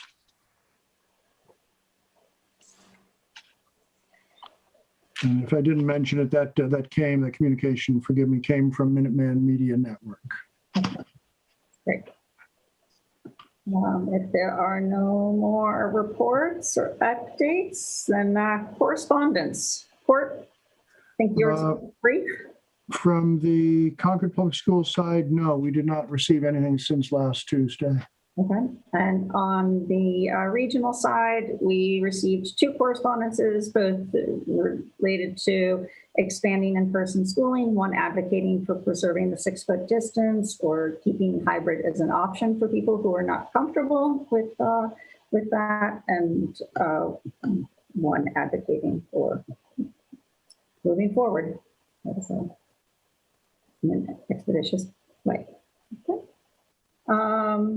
So we can, with that, discussion, expansion of in-person learning. Great, thank you. So I'm going to ask the principals to turn their cameras on so I know where they are. I have a report that I'm going to start with some high-level data, and then we're going to take it elementary, middle, high, so you can hear the detailed work that's going on actively as we speak. And in terms of the school committee, this is a discussion, not a lecture. You're welcome to ask us questions as we go. And I think we're going to answer most of the questions that have come up, or we've already named them and can give you a status update. So let me just screen share. And while you're doing that, we want to acknowledge probably on both ends of this our thanks to the principals for joining us tonight. We know that your days are long days, and we just made a long day longer. But thank you. We all value your time and your contribution tonight. Yeah, thank you, Court. I mean, it definitely very much is efforts they're making at the building level. So I certainly don't want to speak for them, and it's really great to hear it firsthand, I think, as to the work as it's happening. So where we are, just to put some context to the timing, and I only referenced the state level work that's happened over the last little bit because it's been such a driver. Regardless of where you were as a district, this is the timeline everyone's on now. So Board of Education, they voted approval on Friday. And I could do the whole story of how the approval happened. It's actually about the type of learning hours they're going to accept now. So only in person will count going forward at K-8. So we have a full return planned April 5th in accordance with the state mandate. That should say April 26th for 6 through 8. That's also in accordance with the state mandate. The state is also wanting a little more time on high schools. Today they released guidance, and this is the guidance I think you heard referenced, for them to be mandating and executing on things we must do without the attached guidance is very challenging, because sometimes the attached guidance includes things we have to do. And this whole pandemic experience has been us moving forward without guidance and then having to reflect on how we comply, or do we choose to make local decisions. So it's just a driving piece of information that we must consider. And then it definitely has to be noted that the state of Massachusetts opening vaccinations up for teachers last week is incredibly important and really makes all this much more feasible and comfortable, and helps us to preserve safety. So you'll know that backdrop has been very valuable and well appreciated by all the educators and school staff. It seemed a bit important just to name where we are in terms of what kids and families are choosing to do. These are our splits right now for remote and in person, and not surprising to us at all is that some families are going to revisit this decision. And I put this up mostly because you're going to hear the principals say, when we roll this out this week for K-8, we are going to need quick decisions from families, because as these numbers move, it has great impact on the in-person space factor and on the remote teaching staff factor. So this is information that'll be critical and binding.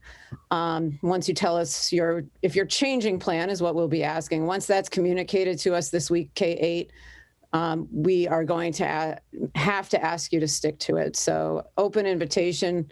If a family needs more dialogue, hopefully some of the information tonight will help guide those decisions, as well as what the principals will share by email in the coming week. I did want to highlight the parent survey. We had this unbelievably extraordinary response of 2,500 responses. So that's been really valuable information, and I think really helpful in looking at where we are and the plan going forward. And I won't go into much detail on these, but at elementary, you can see the split for, a strong hope to return full day. We did ask some background on why, and I think it doesn't surprise us to see that it shifts a bit from K-12. Academic needs being the driving factor here for the elementary students. We know the afternoon remote component is certainly very well planned and executed by teachers, but the littlest children have sometimes a struggle on the remote learning. Middle school, again, very positive and combined positive towards returning. A little more balanced in terms of the why behind that response, little closer split between mental wellness and academic needs and socialization. We don't have all the data aggregated yet for the other reasons, but I assure you it relates much to some of what's there as well, with a little more detail. We did question folks on how they feel about returning to the high school. And you can see that's also very positive and increasing the numbers of days per week. Most important factor there being mental wellness more than the academics. Again, I don't think surprising to us, just based on our conversations with kids and parents. That's what we're hearing. I think the girls actually outlined it quite well. We're hitting that month of March where it's the tough portion of the year in a normal year, and we're all trying to find our energy to enthusiasm to get through the rest of the year. So some change is well received. We did ask this question at both middle and high school, and the answers are similar, which is kind of, this one did surprise us. I actually expected personally that it would be a really, really high bar of, yes, go to less than 6 feet. And it wasn't as unanimous as we maybe thought. It's hovering in that upper 30% of some hesitance about that. So the principals will outline where we are with that level of decision making. We can do it at elementary, middle and high, not consistently. So we're going to want to be sure we're transparent about that.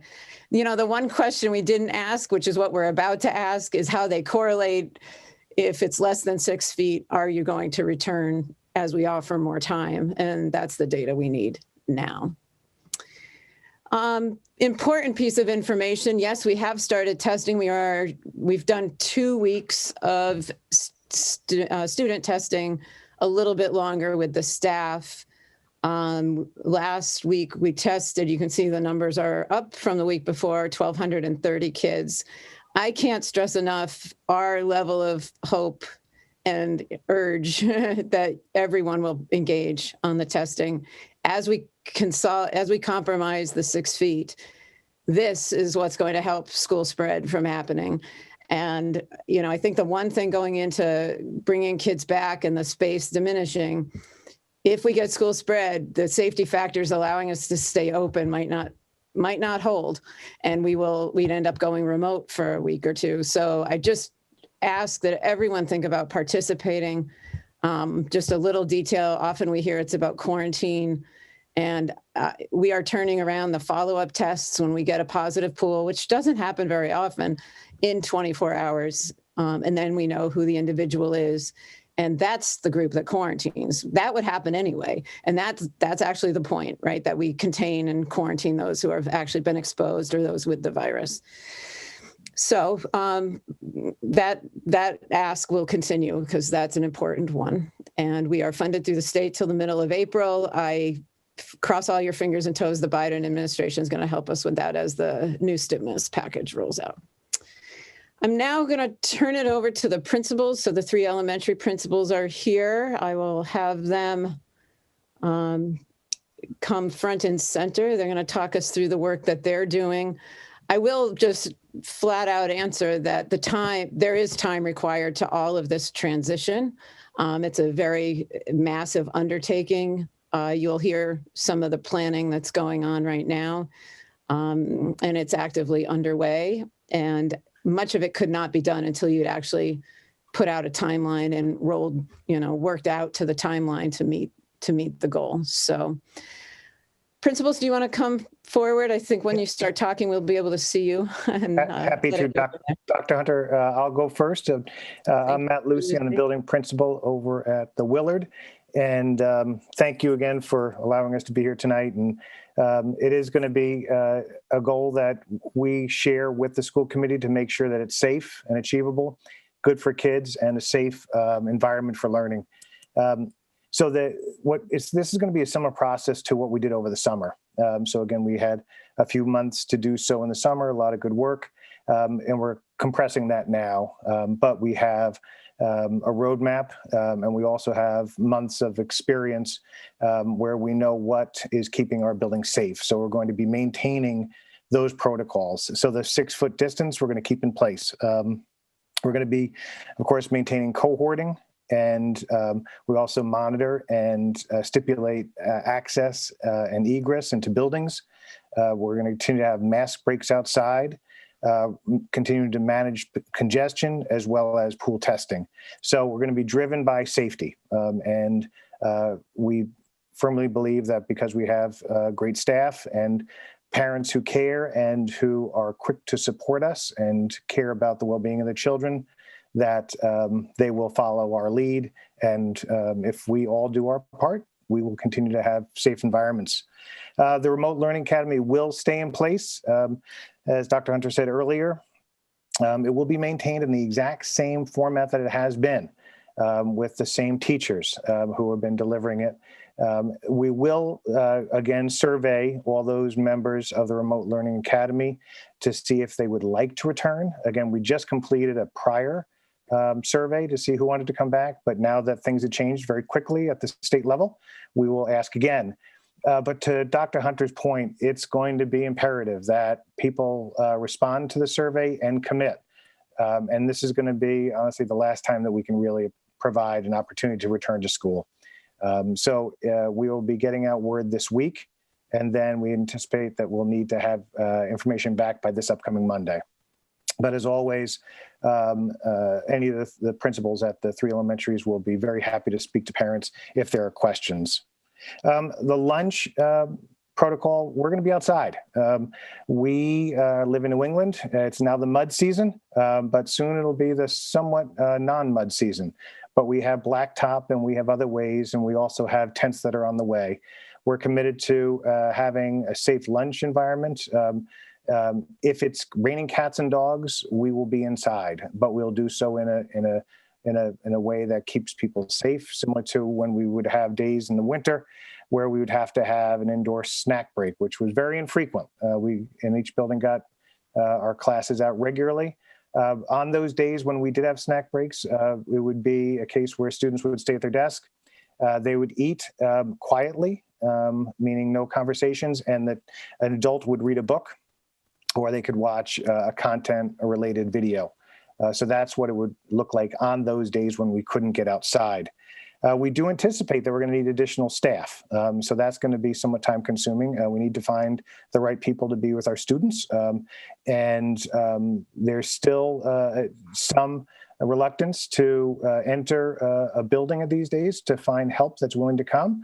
So we're going to always keep our expectations high as to who we hire and who we want with our students. So that is time consuming, but we look forward to following through in that process. The outdoor space will include tents, and thank you to Jared and the folks on the facility side for always being so quick to react and to plan and to put that into place. So there'll be another space that we can use outside. You'll find that because each building is situated slightly differently, how this is rolled out will look different at Thoreau or at Willard or Alcott, but each with a shared commitment to be outside as much as possible. Related to technology, there's no need to bring technology back and forth anymore. We foresee a reduction in screen time because we're going to have students with us throughout the day. So this will be an opportunity for students to leave their technology here at school, and then we'll have carts that'll be available to charge them. We will need, in all likelihood, perhaps some redundancy and some earbuds or headphones. But all that can be managed. So it's, again, a result of the strong teams in each building, your support, and again, the direction of the superintendent. So each of these plans will be developed specific to the school, and we will lead with safety, and we will commit to having all students back on April 5th. So I'm going to turn over to Angela and Naomi, who's going to take us through the next part of the process. Great. One piece I'll just add on the technology is if we quarantine a class, we will have to turn that back again and send the machines home. So just naming that in case people are asking. Thank you. And if I might note, maybe at each conclusion of grade level conversation, school committee members will doubtless have questions. Absolutely. Thank you, Matt. I'm Angel Charles, the principal of Thoreau Elementary School, and I'm going to talk a little bit about transportation. So in the fall, we revamped our arrival and dismissal procedures to ensure social distancing and to achieve, to the extent possible, the greatest extent possible, contactless pickup and drop-off situation. We anticipate maintaining those protocols, but of course, we need to adjust from a dismissal that begins roughly around 12:15. It takes a lot longer to move folks out in a spread out manner. We're going to be pushing all of that back to around 3:15. So right now, we're working very closely with John Arena and the transportation department to reschedule buses and to consolidate any runs that would currently take place and prohibit those runs from happening during the 3 to 3:30 block. We will also be surveying parents, asking them if they have a need for bus transportation or a change in transportation to contact their school's main office so that we can then compile a list that we can share with transportation and then hopefully come up with a plan sooner than later for transportation. Thank you. All right, and I'm Naomi Krako. I'm the principal at Alcott. I am gonna close us out on the elementary plans, talking about staffing and some surveys. Although I have to say that Mr. Lucy went a little bit off script and he gave you a preview of some of the things that I'm going to share. So this may sound, you might be getting a double dose of some of this. But one of the things that we actually need some time to work around, Dr. Hunter mentioned that there are some things in preparing to reopen that take a little bit of time. And one of those things is staffing. We are really committed to maintaining the things that are working. We have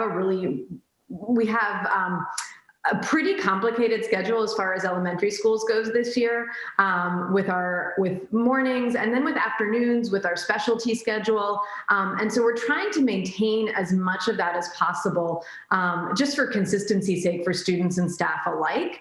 And so it is giving us, we have a challenge to solve, which is this lunch schedule. We don't typically have lunch and recess happening at the same time for everyone, but because of the schedule we designed, that is what we have moving forward. And so we are working to identify additional staff who can supervise the lunch block, because unlike in previous years where we might be able to have a couple of classes out at the same time, grouped together, supervised by one noon aide, because we need to maintain social distancing and all of the safety protocol that we've had in place all year, we really can't follow that model. And so we're going to need to hire additional supervision for that lunch block. We're hopeful that a lot of these people will be known entities to the school already. We have after school programs that we work with that their jobs are going to look different. We just have a lot of people whose jobs may look a little bit different moving forward. And we're hoping to be able to hire people who are known to the building and known to the students for these positions. We also were going to need supervision during the specialty block, because that is the teacher's contractual planning period. And so we do need supervision during that block as well, because we cannot ask a specialist to go into 24 or 25 classes over the course of the week, just again, in terms of maintaining the safety protocol that we have in place. But we do have a lot of ideas for how we can identify these staff, how we can hire them very quickly, and how we can get this into place. And then this has also been mentioned a couple of times at different points during this meeting, but there are 2 surveys that are going to be going out soon. One to staff, just to understand their comfort level and what things they might need to feel more comfortable with this return to fully in person. And this one has been mentioned several times, I think, because it's so important for us for planning purposes. We do need to know whether anyone is planning on changing their program. And so what that means, if hearing what is going to be happening from April on makes you feel like you need to request to be a part of the remote academy, or vice versa, if the full in-person program works better for your family and you'd like to come out of our remote academy, those are changes that we do need to know about very soon. And we do need a commitment to that. So we'll be sending out that survey. It's ready. We'll be sending it out tomorrow. And we'll be asking for a pretty quick turnaround with that, just for families who need to make changes to know by Monday. And that is going to be huge in terms of helping us figure things out, because we just need to know how many students are going to be physically in person. So I think that sort of closes out the planning we've done at the elementary level. I know that there may be some questions, so I think the 3 of us are ready to respond. Yeah, thank you. We're gonna open it up to questions. Just to recap quickly, we hear that you're doing an exceptional amount of planning once again, and your ask for us is to be very clear as parents as to what our plans are for the balance of the school year, that your success is really based on the nimble, clear communications that the parent community sends your way, and Naomi. So thank you for making that so clear. Alexa? Yeah, I have a couple of questions. What happens to the after school program through Concord Rec?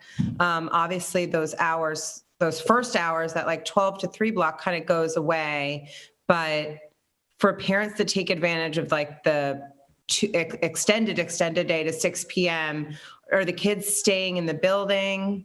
because it's already set up, or will that get rejiggered in some way? So I'm in ongoing discussions with Concord Rec. I think Anita was actually here earlier. So that they will be maintaining the 3:30 to 6 portion of the day at each school as has existed, as well as the Wednesday afternoon. We want to just remind everybody that Wednesday is an early release, as it used to be Tuesday pre-COVID. Now it's Wednesday. So they will certainly offer childcare at each school for the remainder of the year. And then my next question is, so we'll have supervisors in the classroom when the kids are doing their specials, which I assume means that those will continue on a Zoom format from their desks using their laptops, correct? Yeah, yes, that's correct. And then my next question, how are we doing reading groups then? Is that sort of a similar way? That's on the list of things. Yeah, go ahead, Matt. Alexa, that's going to be the challenge, right? Okay, yeah. So before, when we were remote, we could do reading groups about flexibly grouped over classrooms, right? And we could slot them in. And this is part of, quite honestly, what really wasn't considered when a mandate comes from the state. They didn't know what we were doing. And so now we are in a position where we need to react. And so we're going to try and maintain as much as we can, but also with the limitations of what we had before being removed, something's probably going to get lost. But we're going to do our very best. So we're going to try and hold on to reading groups in the afternoon. It may look different, but just like we did in the summer, we're going to put our shoulder behind the wheel and we're going to push. It's just, it hasn't been a rollout that perhaps we've all would have wanted. So we're kind of on our back foot, but we're committed to doing our best work. Thanks. Thank you. Other questions from committee members? Fatima? I have one, please. Yes, please. Go ahead, Fatima. Okay. Can you please explain the cohorting and the full-time in-person? How does that work? Sure. So in the elementary school, the cohorting is largely your homeroom, your classroom. And so students spend most of their day in that group. So the 15 to 20 students that they were assigned to be with their homeroom teacher. We have far less movement this year than we normally would. So, we might in previous years have mixed students up between classrooms to do reading groups or to do, to do different things outside of the classroom. We're not doing as much of that this year. I mean, we're really doing none of that this year because we are keeping those cohorts so controlled. And we're doing the same thing with staff. So staff that do work in between more than one classroom, we're really purposeful in who we assign them to work with so that they are not working with that many classrooms. So at most, staff may be working with 2 or 3 classrooms, but we don't have staff who are going in person to more than that, just because when it comes to transmission of the virus, it just increases the odds that it could be transmitted across the school. And so we are pretty tight about that. Is that what you were asking? Yeah. Yes. I'll just add on one thing. So when we're planning recess time, we're planning, what we typically would do is have 3 noon aides or recess supervisors outside and 4 classes. So what we're doing now is we're assigning 1 supervisor to each homeroom and assigning them a location. So there's not going to be mixing between students and other classes during recess time.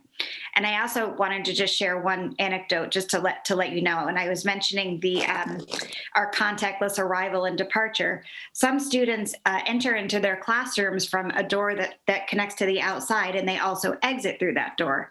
So when we began doing pooled student COVID testing, I've had several children say, this is the first time that I've been on the main floor of the school this year. Or students saying to me, when I say, okay, do you know how to get back to your class? Some students are saying, I have no idea how to get back to my class, which was, something that was unimaginable a year ago. But when we talk about cohorting, we're really talking about maintaining a group that stays together most of the day with the adults. Yeah, I can add on to that just because it was so amusing. The first day we did asymptomatic pooled testing, kids were acting like it was a field trip walking through the hallways because we have been so tight with cohorting and limiting movement and interaction across cohorts. But it was like just a novelty. Yeah. Thank you. What about transportation? So you have by Monday, families need to commit whether they want to be in school full time, and that locks them in for the rest of the year, I suppose. What about transportation? Is it the same thing if they choose to be on the bus or not? Is that a commitment for the rest of the year? I think that to start with, we want to figure out how many students or how many families are actually interested in coming back to utilizing school transportation and how many are not. And then we'll work with transportation to assess our capacity and, how many students we can safely transport. Thank you. Heather. It was actually about transportation. So I think you just covered it, Fatima. Thank you. Although I'll ask the same question once we get to middle school and high school. Any other questions for our elementary? Cynthia? No, I think it's been covered. I'm just, I know everybody's aware, but when the middle school goes back, the amount of people out there driving, walking, biking is going to dramatically increase. I know the elementary schools have this down, but once we compound that on top of this, I think we have to be very aware of how we manage all that. So. Yes, and I've already started conversations with Concord Police, and we're going to need to revisit all the support they gave us, and the bike factor is one I've already named because we know as the weather improves, kids will be back on their bikes. So we've actually already we've joined Safe Schools, which is a state organization. And I actually contacted them today they offer virtual bike safety, and we're going to try to ramp that up over the next few weeks so that we really try to be proactive. Great, thank you. So I want to note that we're not going to revisit public comments at this time. I apologize. As we continue our business meeting, I want to apologize for that. Could you speak briefly to building services among our many unsung heroes keeping schools safe? Anything significant with the changes on the building services side to ramp up operations K-5? I'm assuming they already know what they're doing and have taken this in stride, but just want to put it out there. I think I can take that. Go ahead. Yeah. So I'm meeting with them weekly. So we do have a meeting on Thursday. So they've been great, as you said. They adapt, adjust, give us input, etc. So I don't see significant changes at all. I just think they'll adapt and we'll get through this. Good, thank you. So with that, with thanks to our three K-5 principals, Dr. Hunter, I imagine we're turning to Mr. Cameron. Indeed we are. So Mr. Cameron, welcome. Thank you for being here. Good evening. Yeah. So by the good graces of our building services, our nurses, and the leadership team at the middle school, we're looking at a full return for those families who want to opt into a full return on Monday, April 26th. We are looking at keeping our current bell schedule, which offers the 5-minute transitions and the mask and the snack breaks for most of our teams in the morning. I believe one team at each building has their mask and their snack break in the afternoon. We will be keeping full remote option available. The survey is all set. It's ready to go out. It's going to go out tomorrow morning. As mentioned by my colleagues and by Dr. Hunter, getting that data back will help inform us and make decisions about the spaces that we have both at Peabody and Sanborn. Both at the middle school and the high school. So the 3 buildings combined, Peabody, Sanborn, and the high school. There are some areas of the building where we may have to bring the physical distancing to 3 feet. That is a part of the choice form. We know many of our families who will see the form and the letter that I have drafted and ready to go may be learning this information for the first time tomorrow morning in receipt of that email. So part of the choice form and the commitment that we're looking for families to make from April 26th to June 16th is a commitment to one of those modes, either full in 5 days a week or remote. Part of the strength of our reopening plan in September was the flexibility that we will continue. If any student has any symptoms, they will be able to be remote that day.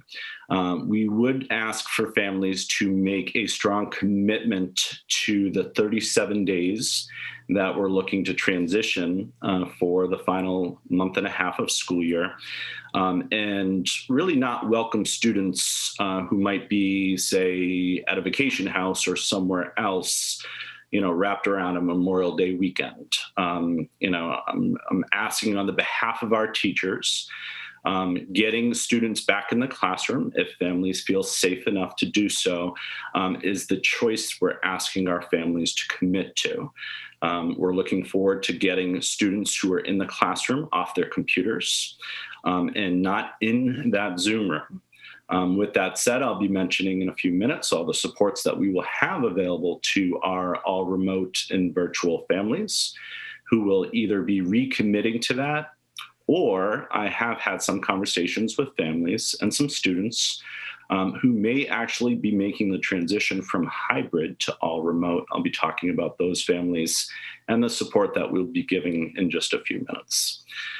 Lunch, as you heard from the elementary schools, will be outside. I've shared with Dr. Hunter. In fact, I feel like every time she arrives at the Peabody building, it's around that lunch block.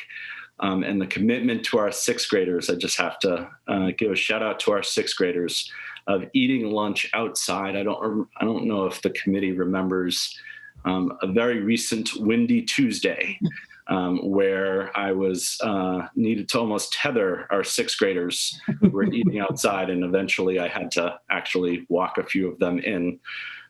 They've very much loved the choice of eating outside, and as Mr. Lucy said, the New England spirit was alive within them in getting outside and braving those elements. So our plan does include tents, although more at the Sanborn facility where our lunches are larger, including our all 8th grade lunch. As we welcome back remote teachers as they are getting vaccinated, I'm very thankful to the committee's commitment and to Dr. Hunter's commitment of keeping our student supervisors on staff and becoming the ears and the eyes of our safety protocols outside in our snack breaks, outside at our lunches. And it was mentioned earlier, the safety of our students, the student supervisors are going to be spread throughout the campus in the early morning arrival and the late afternoon dismissal. We're going to have a much, much increased presence of our staff and our student supervisors whose role will be transitioning. The assistant principals and I are actually meeting with our student supervisors tomorrow morning at 9 a.m. Are there any other slides, Dr. Hunter? I have a few more things to note. I just want to make sure I hit the slides. So transportation, had an email exchange with John Arena today. There is more information to come. Furniture and reassignment of spaces. So one of the supports that the CTA does know, I shared with them a draft of a letter that is going out to all teachers tomorrow, is from Monday, March 15th through Wednesday, March 31st. The middle school leadership team is opening up 15-minute appointments for the staff, the CMS teachers and staff who want to make the most of that appointment for the leadership team to meet an adult in their classroom space or their learning space. I believe all of you know this. Sanborn and Peabody are very unique facilities. Each classroom just isn't the same size as all the rest. We have a lot of pork chop sized special education spaces. And we really felt it was the best to support our teachers and staff to actually meet them in the location that they deliver the teaching and the learning. And that's going to be happening again through March 15th through March 31st. Then in support of teachers on March 30th, we have about a 90-minute optional meeting that will be recorded for our teachers and staff. The first 30 minutes is going to be focusing on facilities, hallways, lunches, arrival, dismissal. The middle 30 minutes is going to be focused on the teaching and learning and a continued support of our remote families who will be live, zooming in live to the classrooms. And then our final 30 minutes will be focused on our special education, our EL populations as well. We have available to parents as early as tomorrow a new interface of our reopening Google site that offers up a roadmap of sense of support for that April 26th date, including which are dates where we are going to be offering up webinars for our students on April 1st during the student council time. And then we're going to be opening up a webinar on April 1st at 7 p.m. for all of our families as well. Similar to the summer, we will be offering up part of that Google site, a question form, so that the sessions can run very structured.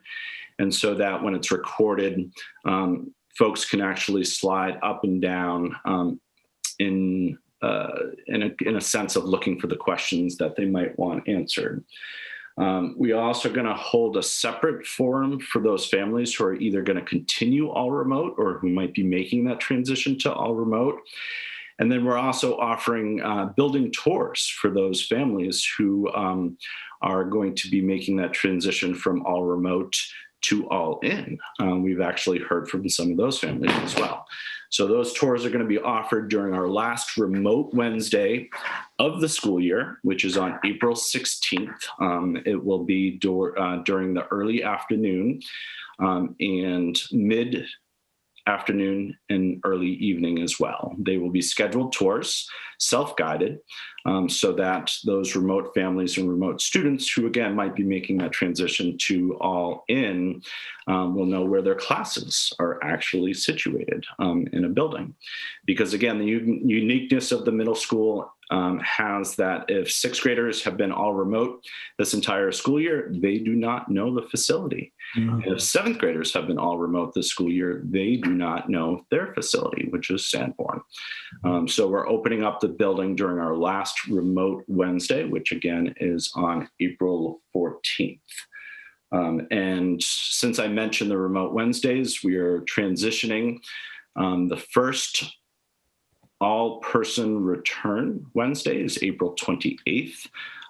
That will be a brand new bell schedule that we will be discussing with our teachers and staff before it is released to our students to offer an opportunity for them to offer feedback. And it will still be an early dismissal to allow our faculty and staff to engage in professional development activities. Questions? Well, you've certainly done a lot of work, you and your team at the middle school and both buildings. Thank you, Mr. Cameron, for sharing all of that. Questions for Mr. Cameron?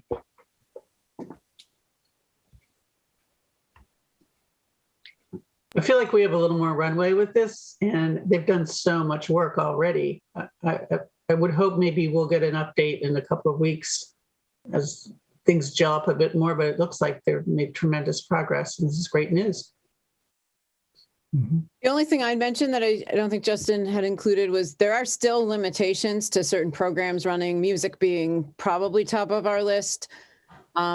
There's just the state has actually finally released indoor guidelines for singing 10 feet apart with masks. There's no availability. We've had Justin's repurposing spaces for one reason, and for two, we don't really have the space to spread them out like that inside. So the good news is that hopefully they'll be able to do some stuff outside. But there are trade-offs. All of this has trade-offs. We can't without normal, you can't do everything. So hopefully we, have patience with that, and we understand the disappointment, but hopefully the progress is worth the trade-off. You have us all hoping for a very pleasant spring, right? you and I both, and these people who are speaking with you today. Thought we might buy them all the kids Concord umbrellas as part of our COVID cares money, so they can eat outside. Can we go to Heather and then Fatima, please? Thank you. I'll jump in with a quick one. First, the plan. I mean, I'm so impressed with how well thought out these are. And if I didn't say that about the elementary schools, I mean it for those also. I have a question that I think I know the answer to, but I want to confirm. And I'm assuming the answer will be around good communication. But the week we're coming back, of course, is right after April break. As we saw in the winter break and February break, you come back and we have these little spikes of positive tests. And so there's some concern and I've heard it from others also that, we're starting back with more kids in a week when there's more likelihood of tests. Now, I know that's not necessarily our choice. It's state driven also. So is the answer just a lot of communication out, asking people to be careful? Is there anything else around that? Just something I wanted to bring up. Yeah, I think the communication is as much, Dr. Hunter's as mine. I would say being a family, in a district that also had the same conversations in a district that decided to, go remote after a vacation, a lot of families only extend their vacations. We found a lot of that in the districts that surround us. And I'd say the level of cooperation has really been incredibly high. When we get a positive case, 99% of the time the child hasn't been in school.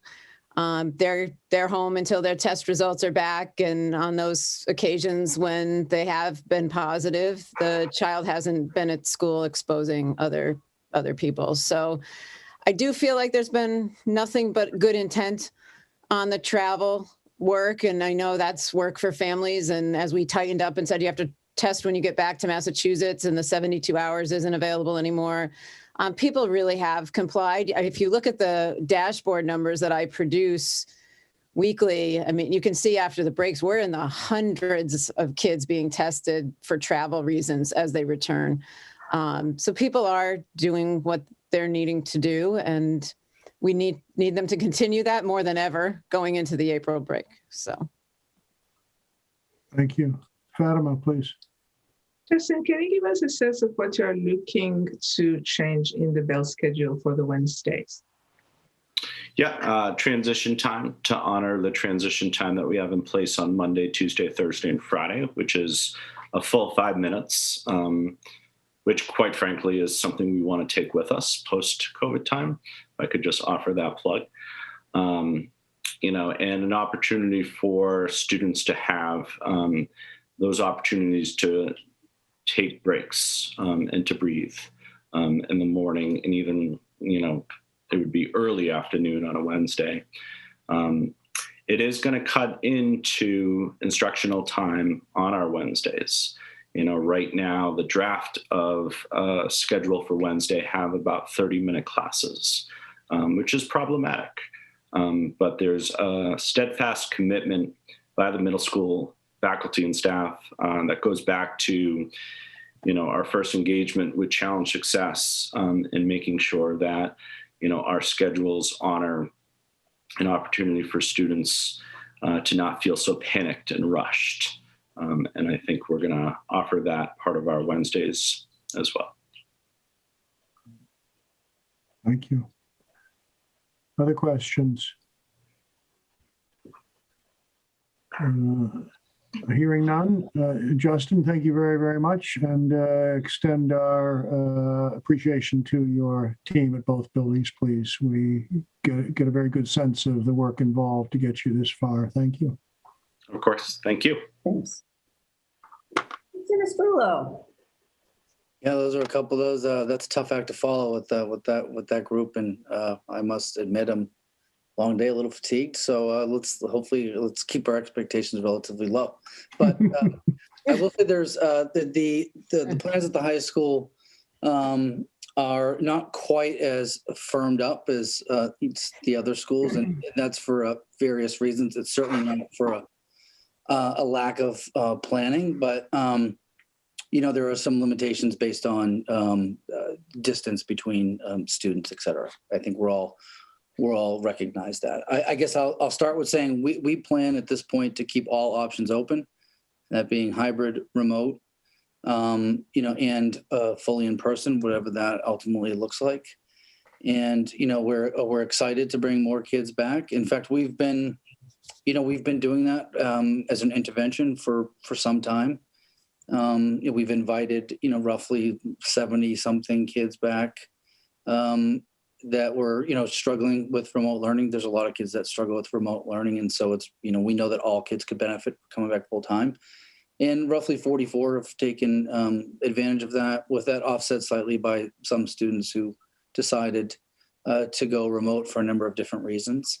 And it has been, successful. Doesn't always necessarily show up as successful with terms of grades, but there are certainly other benefits, social, just being more connected to the school, et cetera. But there also has been a positive with some students performing better. What we would like to do is start soon. We wanted to do something as early as this Wednesday because it was the weather was going to permit it. Unfortunately, it just didn't lend itself to enough time to make it work. But what we would like to do is begin with events for some of our upperclassmen, particularly seniors. It's been hard on all kids, but we recognize seniors are hit very hard. And I alluded to it earlier, but here we're planning AP and MCAS simultaneously, and that means there are going to have to be some days in May. It's not a finalized schedule that are going to have to be remote for other students, but today we thought that perhaps on some of those testing days, because it's sophomores and juniors that will be testing, that we could utilize Wednesdays and then have events for those classes as well. But we would like to start with the seniors before we're coming back full time after April break, again, whatever that works out to be. So we are currently in the process of studying spaces. We did it in the beginning of the year, revisiting it now and just making sure that it's accurate. And we feel comfortable with how many kids we can bring back based on whatever the distance is. And again, the option for live stream, remains. Lunch is the most challenging for the obvious reasons, because that is something we're committed to maintaining 6 feet, because the students will be without masks and eating. And really the issue that we have is, as we've outlined long ago, we use desks everywhere in our school now. And so I've said this before, but where we create conditions where students are to remain 6 feet, so desks are 6 feet apart, they're great at maintaining that distance. And sometimes it can be more challenging when we don't create the conditions for whatever reason. And so we utilize the CAF at 6 feet for kids to eat and the library. I mean, the Learning Commons out front here, which is really the front lobby. You would be surprised when you look at some of the other spaces, like the maroon gym, we were eating in there for a while. The multi-purpose room, we were eating in there for a while, but now we're doing testing in there. When you look at a space, you feel like, you're going to get X amount of kids, and at 6 feet, it always ends up being far less than what the first visual looks like. So it can be a challenge at 6 feet. And so in order for us to bring a lot more kids in, that it's going to have to be less than 6 feet for sure. Can you go to the next slide, Dr. Hunter? So just like we did in the fall, we were really lucky and fortunate to not only have tents and some spaces on both the east and the west side of the building that have a little bit of an overhang. So we created some outdoor classrooms there as well. So, and we also had the benefit of great weather, which was just a fantastic fall, and it really allowed us to utilize those spaces. We plan to do the same thing with bringing more kids as using tents and outdoor spaces. Transportation, everyone's favorite word, parking, which has been one of the very few positive byproducts of COVID. Parking issues are really non-existent. They will rear its ugly head again, and we're going to have to deal with that. Traffic is going to be an issue, and all these things have to be worked out. We're committed to problem solving We can point out plenty of problems with any scenario, but I think we work well as a team at problem solving. So the furniture and the use of indoor space. So ironically, one of the challenges that we're facing right now is we now don't have enough desks because we utilize the desks in every other space, because where kids normally eat at a lunch table, those seats are not even close to the appropriate distance. So there are efforts going on right now to try and secure more desks so that we can again have more kids. Like other schools, we will continue to have student supervisors. It kind of ebbs and flows with the number. It can be challenging to find folks to fill those roles, but they'll serve. Their job will change a bit, but we'll still utilize those folks who have done a great job, and we're really thankful for them. Just like other schools, there will be some surveys that will be coming out. They're not going to be as soon as some of the other schools, because we are still waiting to kind of finalize some of the details of the school plan. Could you go to the next one, Dr. Hunter? That's it, I think, Mike. Oh, okay. So if you don't mind, just a couple of more things I'd like to mention. Number one is the bell schedule. We do not anticipate that changing. I don't think anyone wants to right now take on a new bell schedule, and it can be confusing for kids even now. So we feel comfortable, keeping the status quo. I think it's just important too for me just to thank Dr. Hunter, Kristen Herbert, Jared Stanton, the entire group. Just their commitment and their support, it wouldn't be possible. And that also includes my team of Katie Stoll and Brian Miller. We're certainly not looking for a pat on the back, but it goes without saying that there's tremendous amount of effort just to operate the school on a normal day, and with the end of the year being really hectic, it can be a challenge. And we have to test all sophomores and juniors with MCAS, which we don't have a say in that. And also, like I said, 700 AP tests. And now, so there's a lot of challenges associated with bringing kids back, but we're committed to doing the best we can to bring as many back as possible. And I'll just add, I think we're going to expedite this process as much as we possibly can. I'm certainly hoping to be able to provide a plan before April 1st while we're, working this hard. I think some things are going to get eliminated and it will start to narrow down. So hopefully that means we don't need another 3 weeks. Target date to return more kids is April 26th after the break, just like the middle school. Thank you. Sarah, question, if I might? Yeah. Could you expand a little bit on staffing needs to make the changes? Mike, I may have missed it. I know that K-8, there's a lot of effort going in. I don't anticipate an increased number of individuals needed, but it's keeping the status quo. We do have some student supervisors, and it does ebb and flow because folks will take the job, and then it's not a permanent solution or a career move. So they never fluctuate fairly often. But we're fortunate to have a few on any given day. So I don't anticipate increased needs there. Good news. Thank you. Any other? I'll ask a question first. Thank you, Mike. This is a lot of good planning, even in an absence of information. I am intrigued by your bullet point about a potential option to continue hybrid for some students, and I assume that is based on information yet to be released from the state. But I'm just curious how that would work. I would assume, because of our model, maybe if we can do that, it just kind of flows as is, and those who stay hybrid continue doing what they're doing now. Is that how it would work? Yeah, and let me just start by saying, teaching in that environment is beyond difficult. I know. It's one of the things I was thinking. However, not only do we feel as though students are comfortable with that model, we also feel like some students just won't want to commit to coming in. So we don't want to remove any option. We think it's important to keep all options open. That's what they've been accustomed to. And it is more than the student, right? There's families involved who might have obligations. And so a hybrid option is good to keep that on the table. In addition to that, truthfully, there are challenges with bringing everybody back. And so, keeping an option open that reduces the number of individuals in the building with so much still unknown in terms of guidance, we think is really important.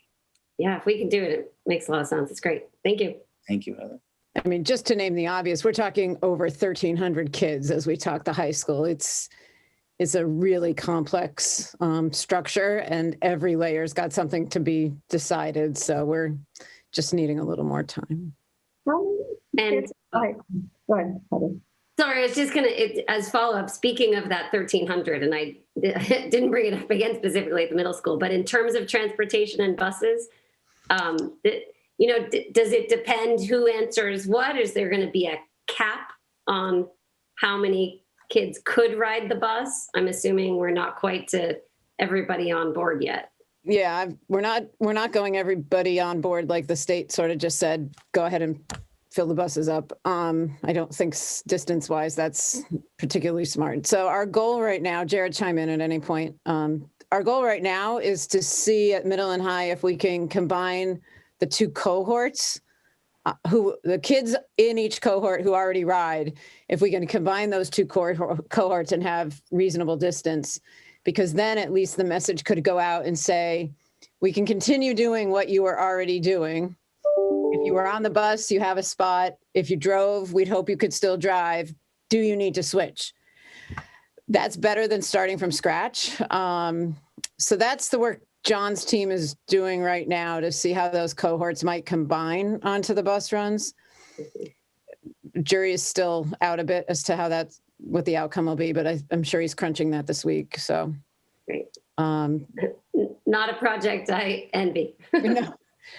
No, I mean, these are big asks of people. For us, he's revisiting every route on all three levels because he has to. So we're just so grateful, and hopefully families can be patient. We've kind of put every request on hold right now till we sort of get the feet under us again, and then parents can let us know if they are, in need of a change, and we will do our best to accommodate it. Great, thank you. So, Dr. Hunter, I'm a little confused. I thought DESE sent a pretty strong signal that it's going to require full-time in-person hybrids off the table. They've been very unclear about the high school. Okay. Up until now, they have certainly said that K-8. Today's guidance that came out said, stay tuned. You're going to aim for full return. We have a meeting tomorrow with the commissioner. There's been no board approval of what the high schools are going to do. Okay. So I'll be honest, there might be some places we ebb and flow a little bit here with your blessing to make all this work, because I think we might need some hybrid option at the high school to get more kids back. Yeah, it would be good to get, because, Riley said the school committee doesn't really have any say. I know. I hear you. I hear you. I guess we'll see. We're trying to comply to the best of our possible ability to what is a very challenging situation. No, I understand. We'll just have to see what comes down. Happens. And I'm talking with my colleagues who hear a mandate to return all high school kids. They can't even maintain 3 feet. Right. So there's a point of reality in this somewhere that I think might come to push at the high school level. Okay, good. So stay tuned, I guess. Huh? I mean, and it's one quick thing I would say is it's probably obvious, but when you look at the complexity of a high school schedule, so kids are taking 6-7 classes, 1,300 kids, thousands of combinations, and ranging from class size of 15 to 30. So trying to determine before you know exactly what an appropriate distance is of what classes a student could go to, where might they have to be in the building. It's the challenge is beyond difficult. And in terms of one quick thing about the traffic, we're in uncharted waters, right? We've never had a situation where not only do we have all kids hypothetically coming back, less students taking the bus, and more students driving. That's going to be an interesting first few days for sure. We might have nobody in school that day because nobody can get into the parking lot. Who knows? I guess we'll find out. We'll figure it out.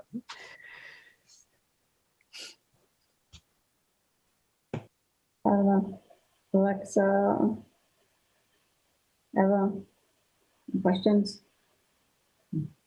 I just have one question about back to the testing. So we saw how many students overall were testing in the high school. What percentage of kids are currently participating in that program? Let me just pull up my data so I answer you accurately. Yeah, it's getting close to 50% if it hasn't. Yeah. Yep. That's good news. I have a follow-up question actually regarding pool testing. How does the pool testing numbers fare with the athletes? I don't know if we have that broken out, Eva, at this point. We could certainly do the work to aggregate the kids who are playing sports and the kids who are being tested. I don't think we have that available right at our fingertips. So last week at the schools, the high school tested about 350 kids. The elementaries were at about 200, all of them, and middle at 300. So it's improved from the week before. We still don't have all the kids we have consent on actually testing. So there's some work, especially at the high school. The kids have to go down on their own on a block. They don't have a class or at lunch. So we're going to try to ask for some parental support on that. And then hopefully the numbers will keep increasing as we talk about a return. We're not where we need to be. Not where we'd like to be, for sure, right? Yeah. And to that point too, so the students will, stream in during their lunch. So it's random, the five students that will be in the pool. And so it is hard to track by athlete. And I can just tell you that my team, we just make sure we're not in the same pool, but it is a little random for sure. Thank you so much. I mean, this is a tremendous amount of work. It will continue to be so, but I'm looking forward to more updates and more information as it comes. There are no more questions from the committee members about any school expanded in-person plans.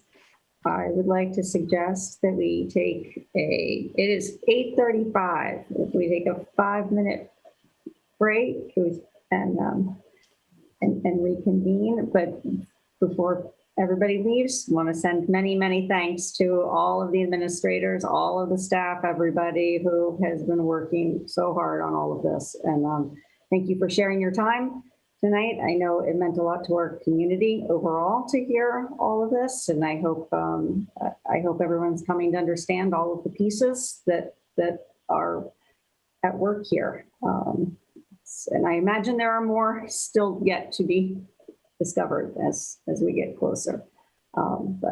So thank you. Court, you have anything? No, I simply echo the thanks, and I know that you speak for the entire committee, expressing our gratitude. Thanks. We know the work continues.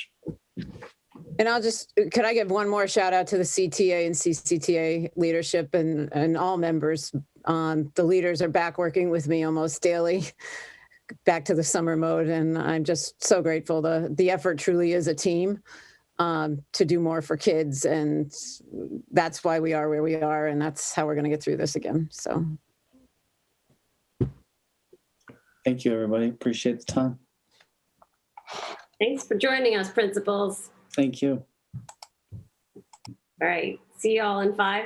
Yep. 5-minute recess. Thank you.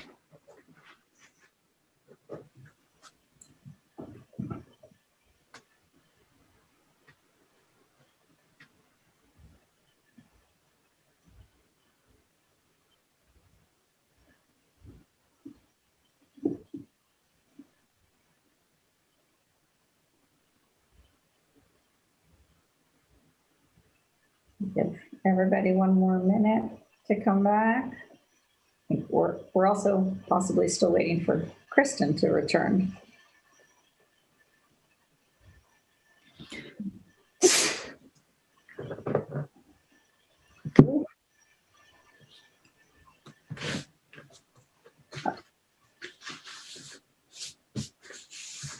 Okay.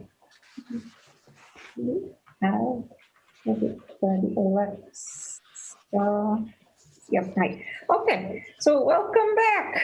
I think now we can give proper focus and attention to our next agenda item, the equity leadership structure. I think, Lori, are you mostly leading this? Or? I think I'll roll it out and Kristen can chime in along the way. So that, we can make it a discussion, because I guess we'll just frame this, that we're bringing this to you for a first level of thought process here. We don't expect to be making decisions tonight. We want you to see what we're thinking and offer some feedback over the next couple of meetings, and we'll sort of hone in on the actual title, job description, all of those pieces. But we'll queue it up tonight, and that'll get us started. I think this will be mostly an opportunity for us to take notes and really think about what you've presented. And then we can have these constructive dialogues as we move forward. Great.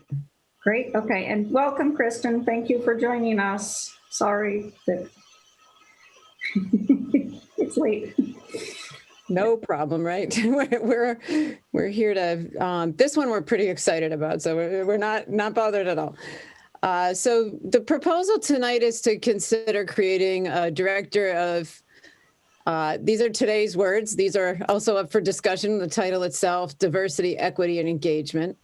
We're really suggesting that there be a leadership role that focuses extensively on the work we're doing in cultural competency, anti-racism, equity, all of the many aspects we've been bringing to you throughout this school year. And that would allow us a lot of guidance, a lot of support through all of the different conversations, a presence that I think will matter greatly, and someone just not split in so many directions, which I think really would illustrate our district level commitment to it, but also have greater impact at the school level and ultimately down at the level of each child. So this is the 50,000-foot view of the discussion, and we'll bring you job descriptions and some other detail along the way. Kristen, do you want to talk on some of these reasons behind it, and then I'll do the organizational structure? Sure, happy to. So what we're looking is for a person to look carefully through a lens of anti-racist practices at every single thing that we do in our school system. So we want to look at our students' experience, particularly our students of color, and within that particular, our students who are Black and Brown, to provide support to our faculty and staff on cultivating the school culture that is inclusive. And really what we're searching for is for all students to feel a sense of belonging and that their purpose matters to everyone else in the community. We need support for our administrative team in all our decision-making, looking at our educational practices, our business practices, our hiring practices, to make sure they are as close to bias-free as humanly possible. And to be a resource for families and community members. There's a lot of interest in this work in Concord. We have a lot of groups, as you've heard from our reports before tonight, that a lot of the groups organized around these issues, and we want to be that support to community members. And then there's a lot. Then there's a lot of outside groups and institutions that we work with on behalf of our school system. And so someone to be a liaison with all of those groups right now. And that's, there's a lot more detail to support all of these goals, and we'll be sharing that with you as the discussions continue. So we've been trying to sketch out a bit of a chart in terms of a visual representation of the work. So you can see this is the proposed position we just referenced. Very important to note, this would be a pre-K, and I love that we now describe ourselves this way. This has been a lot of culture work with us and expansion of special education, pre-K through age 22. So it's all of our programs, all of our schools, and that's really critical. The work that this person would be doing, really fits within, and now I don't even want to use the word complements. It's the umbrella under which we're going to be doing professional development and curriculum, in collaboration with Kristen's position as teaching and learning director, hiring in collaboration with the HR manager and all of the department chairs and building principals. And, we have a vision of, it would be fantastic to have this director part of every hiring committee that gets formed, even at the early screening interview levels, to just talk through how we really maintain best practice towards hiring diverse staff.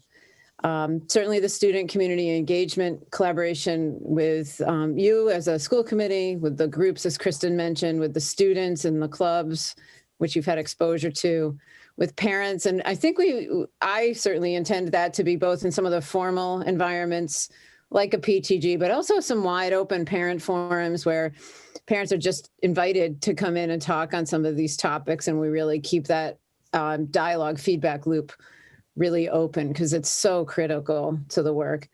And then obviously with the building leaders and the teacher leader component. We've had some creative ideas that, could be part of this equation. Bringing in an intern to work with this director might be an avenue to build, some paths towards diverse staff, both being present, but also potentially hiring down the road. So that's some of the out of the box thinking. And in terms of structure, this position would report directly to me and be part of the district-wide leadership team, which we meet every week, as well as meeting with all the building-based level district building-based teams, and really keeping that high-level view of what's happening while supporting and influencing it. Part of what we needed to mention then, because METCO is a diversity program, it is part of this work, but we are not seeing it as the end all of the work, yet we want to be sure we're supporting the METCO program adequately. And so this discussion led to really looking at the current structure to support the METCO program. And so we've got some proposed changes to that as well. So we're proposing, and Kristen, you can weigh in on changes from current structure as we go here. Right now, our current METCO director services all three schools where the METCO students attend. What is different right now is the academic liaison is not a position we have at the high school. We do have the positions at Alcott and Middle. And so our current METCO director is very entrenched in the day-to-day work with the high school kids and families, which is positive, and he's great at it. But we want to be able to lift back and have some higher level coordination here as well. So we're suggesting some changes to add a METCO academic liaison at the high school, create a METCO coordinator role that would then work with the director of equity in a manner, I think, to me, equates very much like me to the principals. They're down doing the work on a day-to-day level with teachers and staff and families. And, they're sharing with me the high level things that I need to know. I'm only involved in details usually when there's a problem or a pandemic. I'm hearing more of those details than ever, but not because I'm doing them, because they're just sharing them out.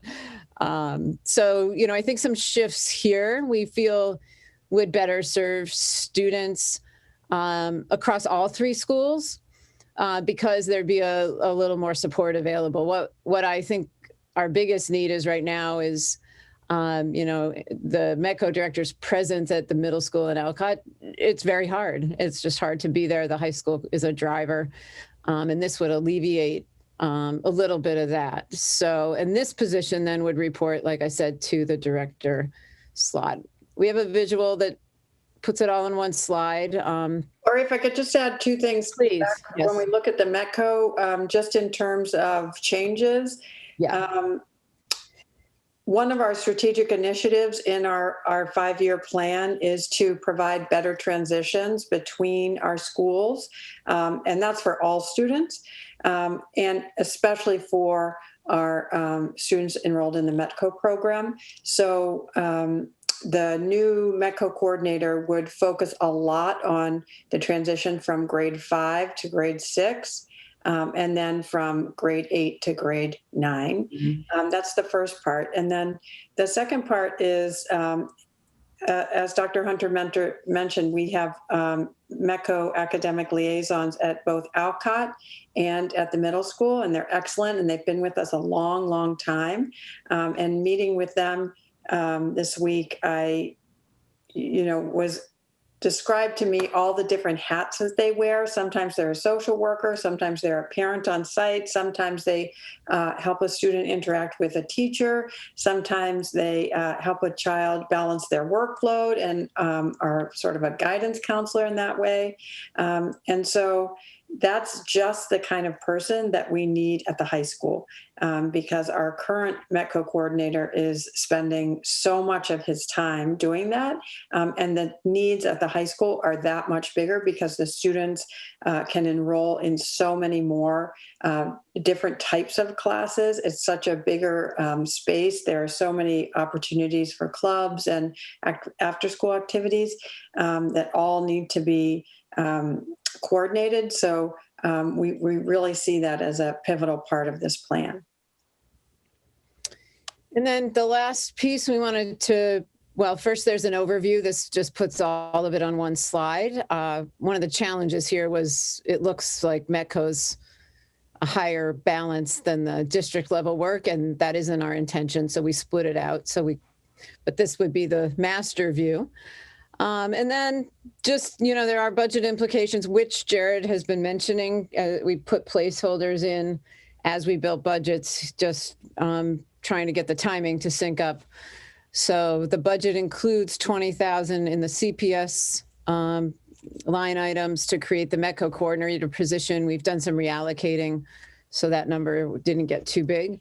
METCO liaison at the high school. We're actually proposing a certified teacher for that position, so that we've put in a mid-level step and lane number to budget for that. Depending on the way this all plays out, if salaries need to get adjusted or such, we would need to look at that. Supplies, materials, activities, travel, a bit of discretionary money there that might be needed.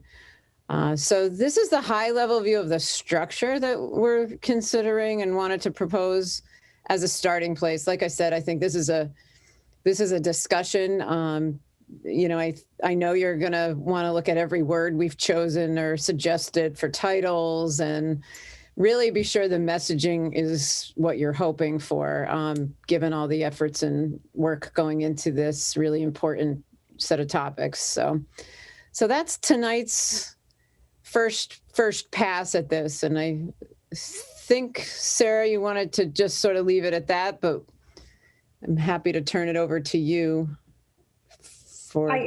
I think so. I don't know how the rest of my committee members feel, but I know I have a lot of questions, a lot of thoughts, and I want to be able to properly digest everything and kind of make sure that I'm asking the right questions that forward and not just ones because there's something I don't understand. Right? Yep. So I would propose that we we leave it here. I know this is something that from the beginning we have said is important to us, and that we want to get done. But that said, I don't think we need to. I think having in front of us already this idea of how the pieces fit together, it makes me, I'm reassured that we are moving forward towards having this. And I think that I don't want to move too fast, right? I want to do it right. I know it's something that a lot of other people are doing, but I don't think that we can necessarily look to other districts to say that's their job description, that's how they. I think we want to make sure that it's right in our community, for our students, for our staff, for our overall piece. Court, would you?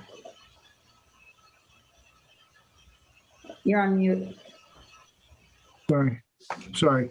I would support that, especially in light of the fact that the school committee added a meeting next week, so that we could give this the attention it deserves. Can I just make one request? Yeah.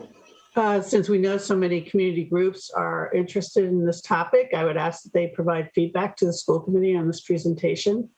I would love to hear what our stakeholders in the community think about this. So that's a great idea. I see a few of them on here, so we'll ask them to follow up with us. I just wanted to ask Dr. Hunter if you could clarify for those in the audience who don't know why we use the label K to 22, what that means. Yeah, no, thanks for asking. So that includes our preschool. That's the pre-K part. Up through age 22 now includes our post-secondary program housed at Ripley. Those special education students stay with us until they turn 22. And so we are now that wide ranging, all the way from preschool till certain kids are 22 and everything in between, obviously all three elementaries, middle and high school. So. Lori, do we have people in that post-secondary program? We sure do. And they're at Ripley and we get to interact with them all the time. We've been actively running that for about a year.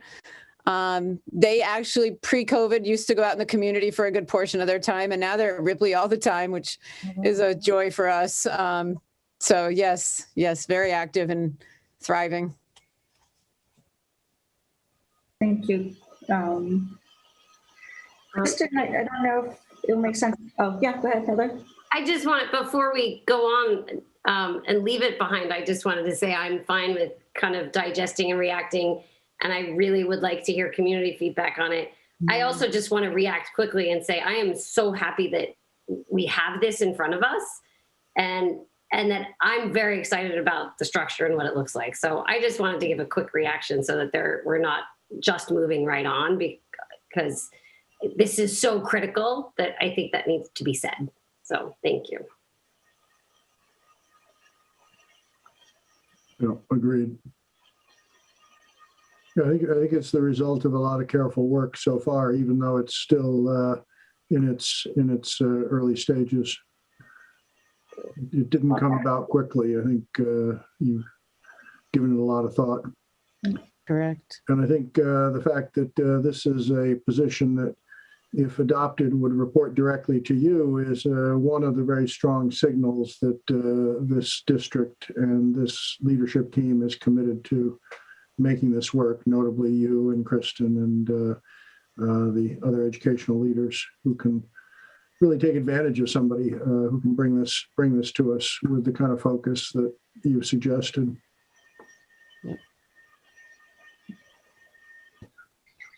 If I may, I just wanted to add, I really appreciate the commitment of the administration and everyone that has been putting all these hours and working hard to really put the work behind the word. So it's not just these are not just empty promises, but there's a lot of hard work getting done and a lot of conversations, difficult conversations around inclusion and equity in our schools. I have a lot of questions, so I really look forward to our next meeting for those conversations and hearing more from other community groups and members. Great. Let me just thank you all for those comments and tell you that usually when I get up and talk about diversity, any initiative around diversity, usually my sidekick is Andrew Namichi, our current MECO coordinator, and he's just putting his son to bed, but he's listening on the phone. Just got to add, I think I can speak for everyone on the committee. Please think of each and every one of us as a sidekick.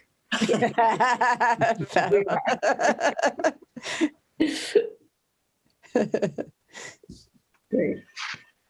Thank you. Thank you, Kristen. Thank you, Dr. Hunter. Thank you to everybody who has put everything into this. It's a lot of deep thought. It's a lot. You can see that it's not something that came about yesterday. This is the result of a lot of time, a lot of work, and evolution. And I think we're close. Yeah, it feels good. Well, great. I think then we can go to our next topic, which is old business, the budget.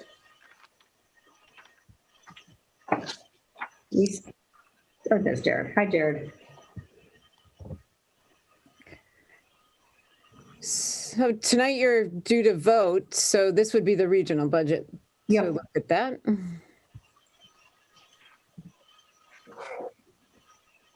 Assuming you're ready. I don't mean to skip the discussion part of that. I think very quickly. What do you think, Cord? A little straw poll if people are ready to look at the budget and to vote on it? Yeah, I certainly am ready. I've got a couple of very quick questions, hoping we have time for any final questions. But we can do that before or after a motion. I am not ready and would like to request further cuts, which would require obviously another week, I would think. I am reassured to have heard that we are considering seriously the use of our technology in the classroom. That was very reassuring. I will add that I am not ready to vote. I would like to see the commitment and the plan to not only rely less on technology, but when we are using it, that we have controls and restrictions so that our children are focusing on the learning and they're not distracted. So I would like to have some follow-up on that.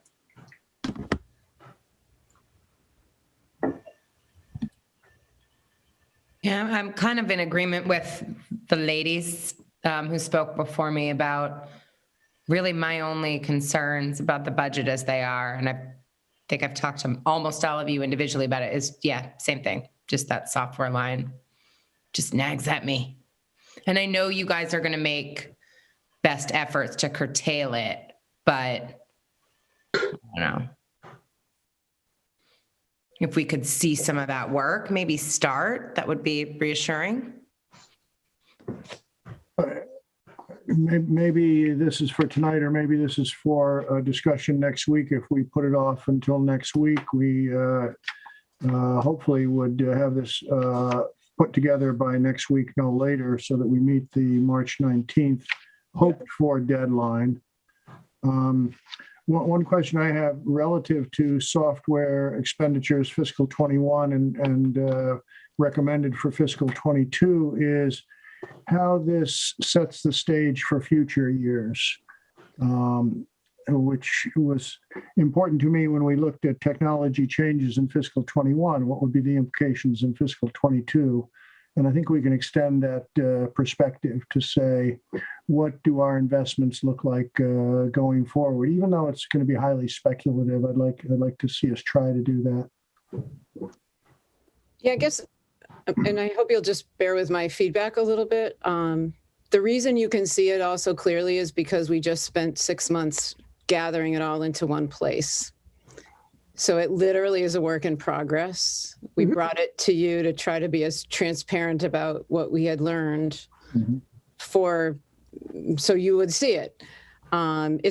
it's an accumulated total. It's a combination of COVID. It's a combination of years of it being out in the departments without it being centralized.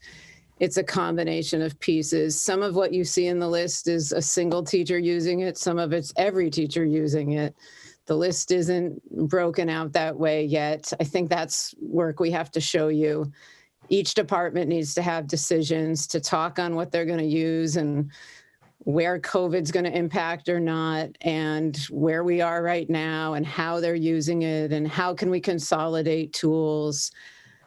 I just don't simply feel like there's a quick turn to this to be able to provide you in a week another layer of information. I'm glad Kristen's still on because she's been kind of the feet on the ground consolidating.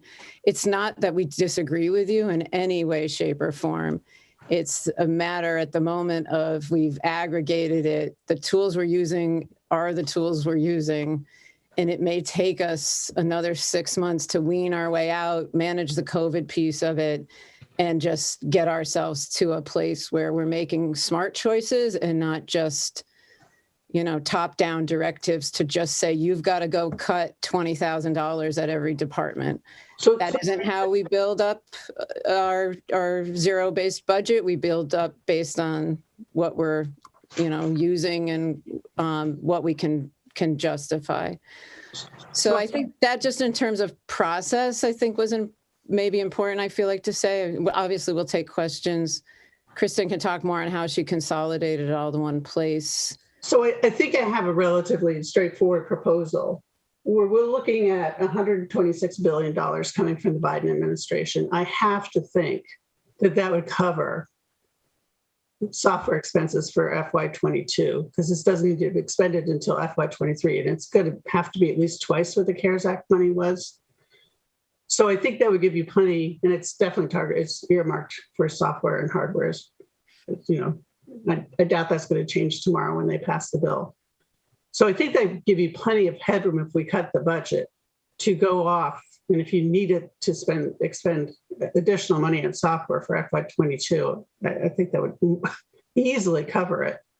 And then give you the time and space to, assess exactly what you do need in FY23. So that's sort of my proposal, because I feel like there's going to be plenty of money that we can expend on software. Yeah, if I could just give a bit of a background about how we got to where we are. As you probably all know, we have a process for adopting new curriculum, including any new software that we would use. In normal times, we would vet a piece of software or a curriculum. We use 5 different lenses: student privacy. We use the alignment with our curriculum. We use the alignment with the Department of Education standards. We look at the cost and so forth. So we would look at 5 different lenses. Once it sort of, and the last lens, apropos of our last conversation, is looking at the cultural competency, how are different groups represented in a piece of software and so forth. So then the next step in the process, and this is all outlined on the teaching and learning page, but we would identify a small group of teachers who would self-select to pilot something. So we usually, in better times, would make a deal with the company offering the piece of software or the curriculum, as we have done with literally every single curriculum that we have right now. And after usually about a year of testing something out, we would then have the teachers and administrators who've been using that tool vote on whether it should be part of our palette of tools. So in normal times, we have a very thorough process. Unfortunately, about a year ago, we got thrown into a full-on life as a pilot test, and every single thing about what we were doing had to change. And in many cases, the answer was technological, because kids were at home.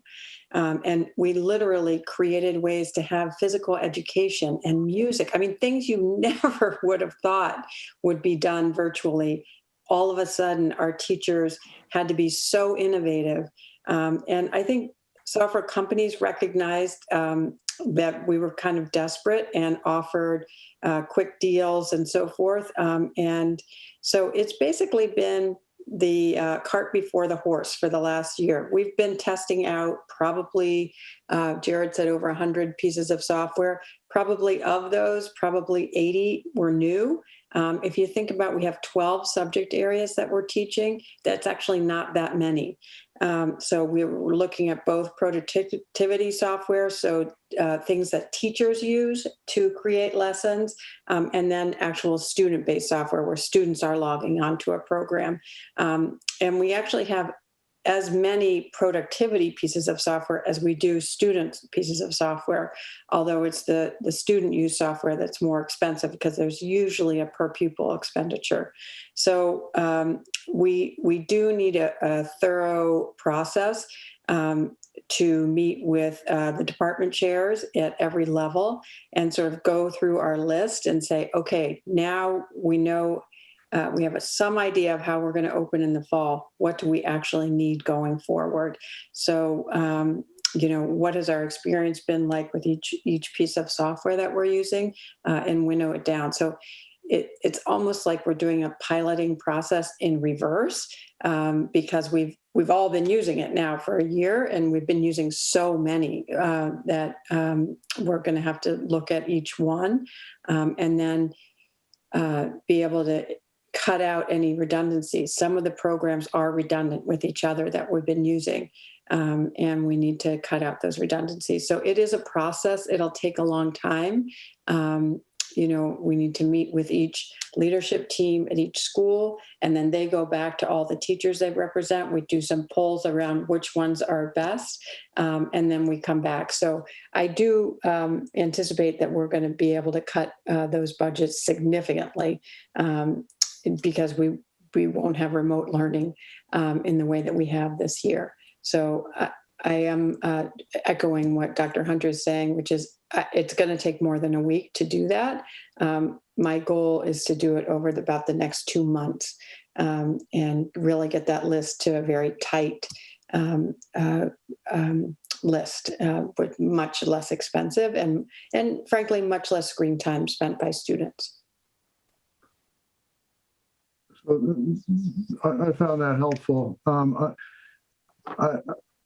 I'm not sure it's incompatible with what I'm hearing from Cynthia, however. Is there a technical reason why the school committee can't adopt a budget and then use Biden money as supplemental money if that's necessary? Jared? I think the initial reaction I have to that, and Jared weigh in, if you use the one-time money for any costs that are recurring, you're going to have to reinstate that in FY23. So you may create, depending how much you decide to cut, you may create a catch-up phase because you'll have used one-time stimulus money, and then it has to get back into the operating budget for whatever we do maintain and is recurring. So that would be my initial concern of any one-time use like that. So like when I was looking at the technology list that Jared gave, so it looked at like that 40%, 7% of the software at the elementary school that was included in that budget was brand new for COVID. At CMS, it was, and this was like I consolidated the CMS because there were so many redundant ones. It's 72%, and at CCHS, it's 66%. So I guess my confusion would be, why would we keep those? If they were purchased for COVID, why would we need such a large sum of them moving into the FY23 budget? I get maybe some of them are great, but I can't imagine that all of them are, or even a majority of them are. things that we'd want to keep in that, not next year's budget, but the following budget. Yeah, I'm happy to give you an example if that helps. For example, at the elementary level, we very quickly adopted a student management software called Seesaw at grades K-2.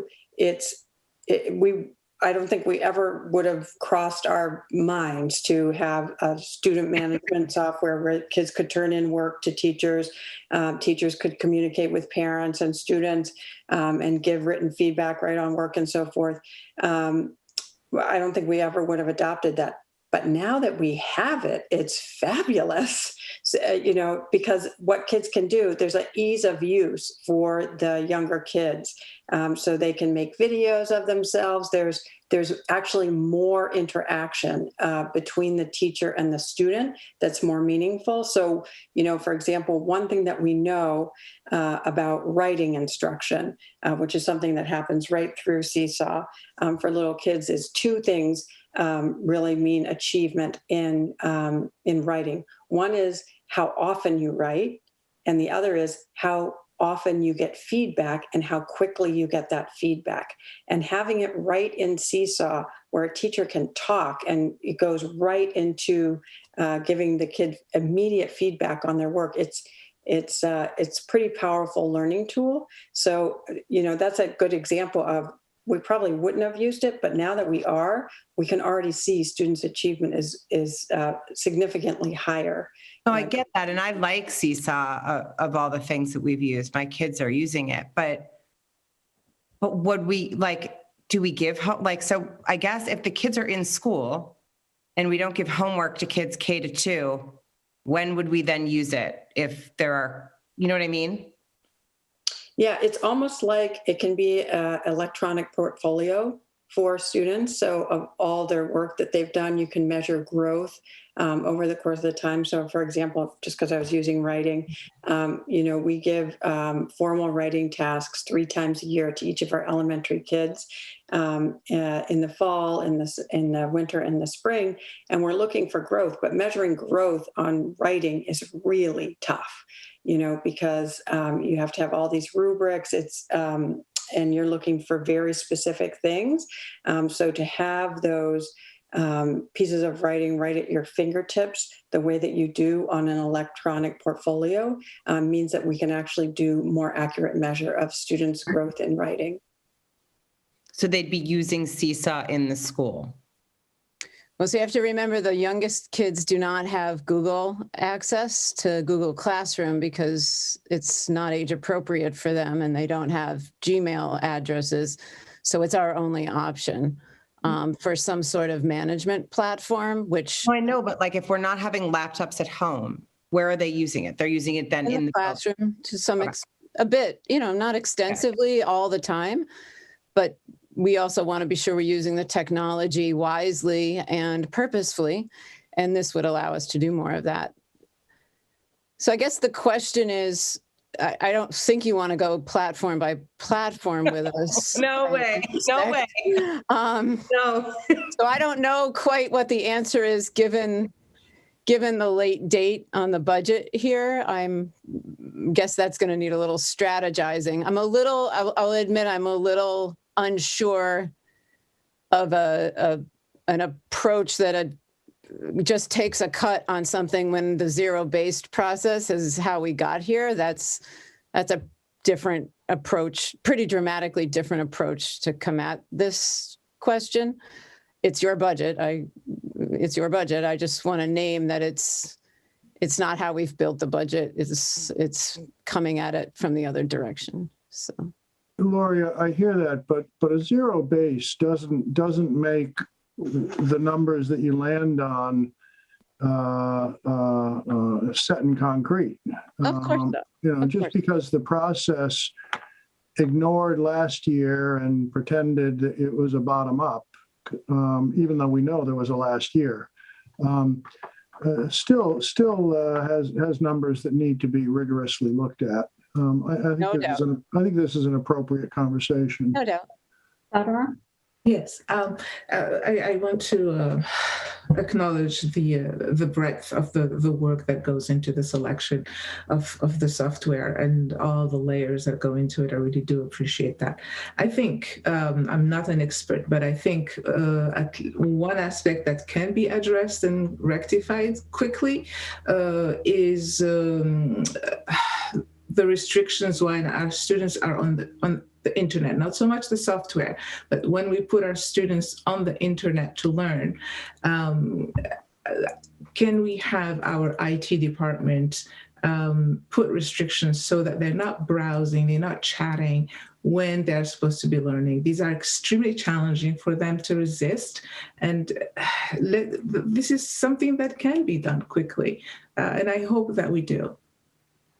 So I'd like to bring you a proposal for what that would look like and the impact of it. I think I'm not opposed. I just know that it can get very complicated in communities because parents don't always agree. So we'd want to have a discussion of what the option is and how it would play out. And then I think work on together on the communication to the community about any changes that are coming. Thank you. So can I just kind of figure out where we are here? I think that's an interesting conversation that Fatima just brought up. It doesn't affect our budget discussion right now, right? So that's kind of a separate question. So in terms of where we are right now and your suggestion, Cynthia, of kind of shave some off because there could be Biden money, if that's the question that we're looking at, I just want to make sure we're not asking an unrealistic question of Lori and Jared. I want to be clear about what we're asking for here. Are you suggesting just kind of a flat pick a number and cut it off? And I'll be upfront about it. I'm a little uncomfortable with that, partially because we don't know exactly what's coming from Biden, and partially because of what Lori mentioned, the fact that we might need things the following year. I feel like what Kristen just told us about this process and weaning off of things is really important, because I do think strongly that we need to wean off of some things, but I don't want to do that too fast so that we lose things that we want. I think we need to do it in a smart way. And so I think that process that Kristen laid out is really important. And if we need to support a budget that allows that process so that we can get into next year with what we need, even if it won't be what we need long-term, I think that's important. And I think it's important to remember that we are still in a pandemic. Even though we're trying to go back to school full-time for this next year's budget, there are going to be pandemic-related factors that we have to take into account, and this is one of them. And we don't want to cut ourselves short so that we can't support what we need to continue to get through this situation until we get to fiscal year 23. So that makes me nervous to just be cutting when this that's put in front of us is what's requested as need right now. So just to put it in perspective, the CARES Act money was 13.2. Okay. Mm-hmm. And the Biden money is 126. So I have to think we're going to get at least double. I mean, that's just being, worst case scenario. Isn't the Biden money also linked more to Title I than? Let's do the math. If we're getting 8 times as much money distributed to the K-12 schools, even if it's Title I think somebody did the math and said it was going to be at least as much. And now you have never really heard about the middle package of December 2020. I mean, where's that money? That was 54 billion. So it just seems like, let me just reverse this. If we don't do any cuts on the software, and we're saying we're going to do pretty deep cuts. So we're saying FY23 budget's going to be a deep cut on software. It doesn't seem like the right way to do budgeting, to say, well, we know we need to make cuts. We just don't have time to do it before our deadline. I just want to caution everyone too, Title I money for us may be going away, and FY23 could be the first year that happens. So if we're making up software, we could also have to make up the Title I money, 119,000 give or take at CPS. not as much at the high school. So if they're basing the money off, which I even heard today, potentially Title I, we have no idea what that means to us. For both CPS and the region? Correct. And Jared, what happened to where's the COVID relief package of 20 in December? So we haven't gotten any updates as to what that, we've only heard about the ESSER relief money 1, and we still have not confirmed exactly what we're getting for that second round. And I can say that I was on a board meeting today with a company that is getting, that's supported by that. And they said that I think there are 340 companies in that field that are supposed to be supported, and they've only gotten through 170 of them so far. So there's a lot of payouts and stuff that haven't been quite reconciled yet from that December. If much of the allocation or the recommendation for software is predicated on the need to be able to continue with pandemic-focused operations, number one.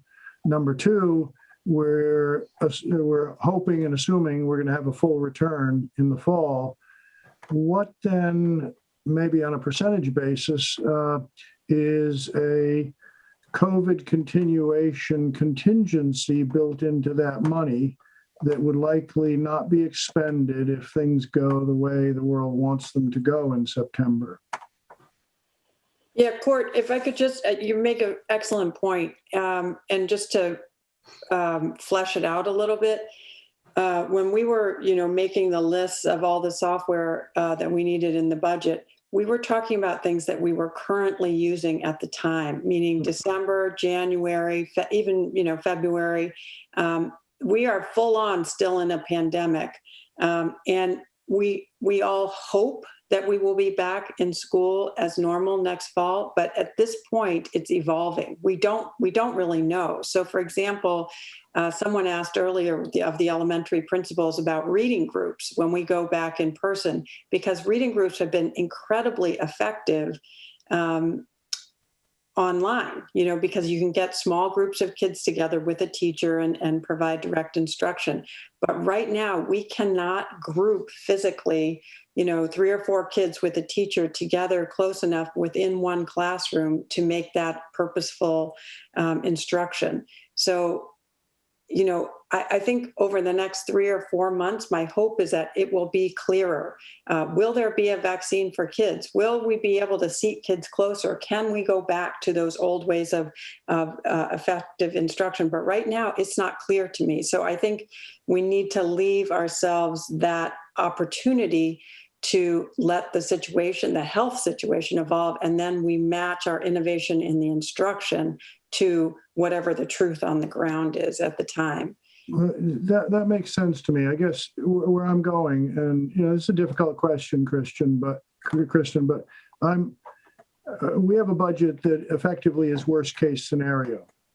And I'm just curious, is there any speculation about what best case looks like for these line items? Yeah. What kind of margin is built in that's a COVID margin? Is it, does it double the investment that we would otherwise need? And I know I'm not asking you to be precise about this, but just a rough order of magnitude. Yeah, I would say Alexa said the numbers earlier. I would expect, if we go back to a best case kind of more closer to normal, that we could cut definitely at the middle school and the high school, at least 50% of that software budget, at least, because as I said, we have some redundant tools. We have some tools that we're using, for example, especially in music and PE, where we would never use those except for in a pandemic. I mean, those are just straight up cuts. And then there's other cases where we have to weigh the tools and what they bring to us because parts of them are redundant with each other. So yeah, I would think, especially at the middle school and the high school, we would be able to cut about 50%, and in some cases more. You know, in some departments, the whole thing can go. So I'm not hearing that as a commitment or a promise or even an aspiration, just might be possible because of the health and safety unknowns. Yeah, okay. Best case scenario, we go back as close to normal as possible, then there's no need for that. And when we usually make those commitments with companies is actually in July and August. So I hope we know a lot more. We're a lot closer to where we used to be. You know, one of the things that I'm processing as we've done all this work to bring kids back and the unknowns, we still have to stay nimble. We could close for 2 weeks easily before kids are vaccinated at any point and not have any warning. And that, you know, the tools that we've created here and acquired, and yes, they admittedly acquired without us being able to sort of control it the way you should in normal times, is part of why we've been so flexibly able to switch gears. I think that's one of the things I just want us to keep in mind in this conversation.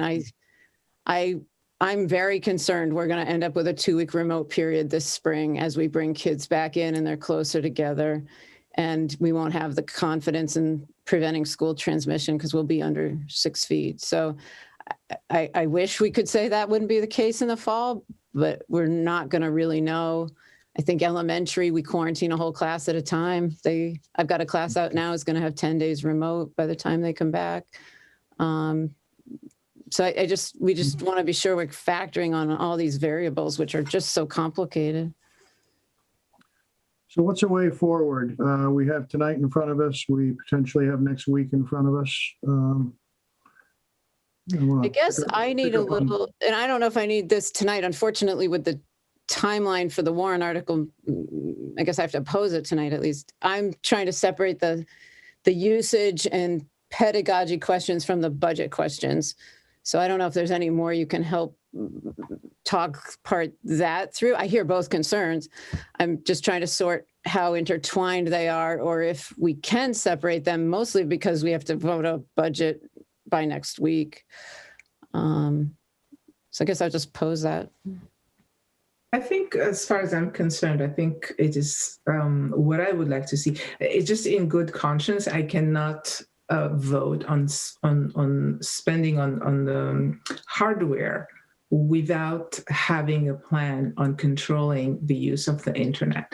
That's where I link it to the budget. I am voting to put these screens in front of our kids, and that's why I'm asking for us to do something quickly so that these devices are effective. We're buying them and they're serving the purpose that they're intended for, which is learning. So I see what you're saying, Fatima. I want to just make one caution here, which is the hardware is part of a long-term strategy that's been developed over a lot of time. That doesn't mean that it can't change or shouldn't, or that we shouldn't do something like that. But to say right now that we can't vote for a budget that includes that when we have a week at the most to get to that budget, I just don't think now is a fair time to say we can't vote for this budget if we don't have a plan around to do something different with hardware. I think it's fair to say, let's talk about a long-term plan for that. I want to make sure we're asking fair requests of the superintendent. I'm not sure that that's a realistic request in a week. I have been making this request for 4 or 5 years. So it is an issue that we've been dealing with. A number of families have been dealing with. It's not new. Yes, I'm sorry that it has come to this, but it is an old issue that we haven't paid enough attention to. Let's imagine for a minute that we don't vote the budget tonight. Mm-hmm. If that's the case, what's a reasonable way that this school committee wants to request of the administration that they work with us, that we work with them to cover more ground on these subjects such that we can adopt a budget next week? Let's try to spell out what that would look like. Sometimes it looks like a request for the budget makers to show a decision-making body alternative A, B, and C. A basic problem-solving model. Show us some other approaches, other alternatives. That's one approach. Knowing full well we can't saddle them with tons of work, so we've got to be realistic about what we ask if we want something to be achieved that gives this committee what it needs for decisions in a week's time. So at the region, would it be possible to, present, a 25% reduction or something like that? It wouldn't necessarily jeopardize teaching and learning directly, classroom. Or it would answer that question. Yeah. Yeah, right, exactly. You're saying a 25% reduction in the software line item? Correct. And what would be the implications? Yes. It's effectively your question, were that to happen. Show the school committee a best case outcome were that to happen. And a worst case if you want. I'm just throwing that out there. I didn't plan. Yeah. And potentially by next week, we'll have more guidance on what to expect with any of these aid packages. And in an ideal world, the budget that we see for FY23 will have a very much sharpened pencil to the software, because then we will have had half a year back in person and really know what going forward needs to stay and what really is the redundant one-off program that can go, that won't be included.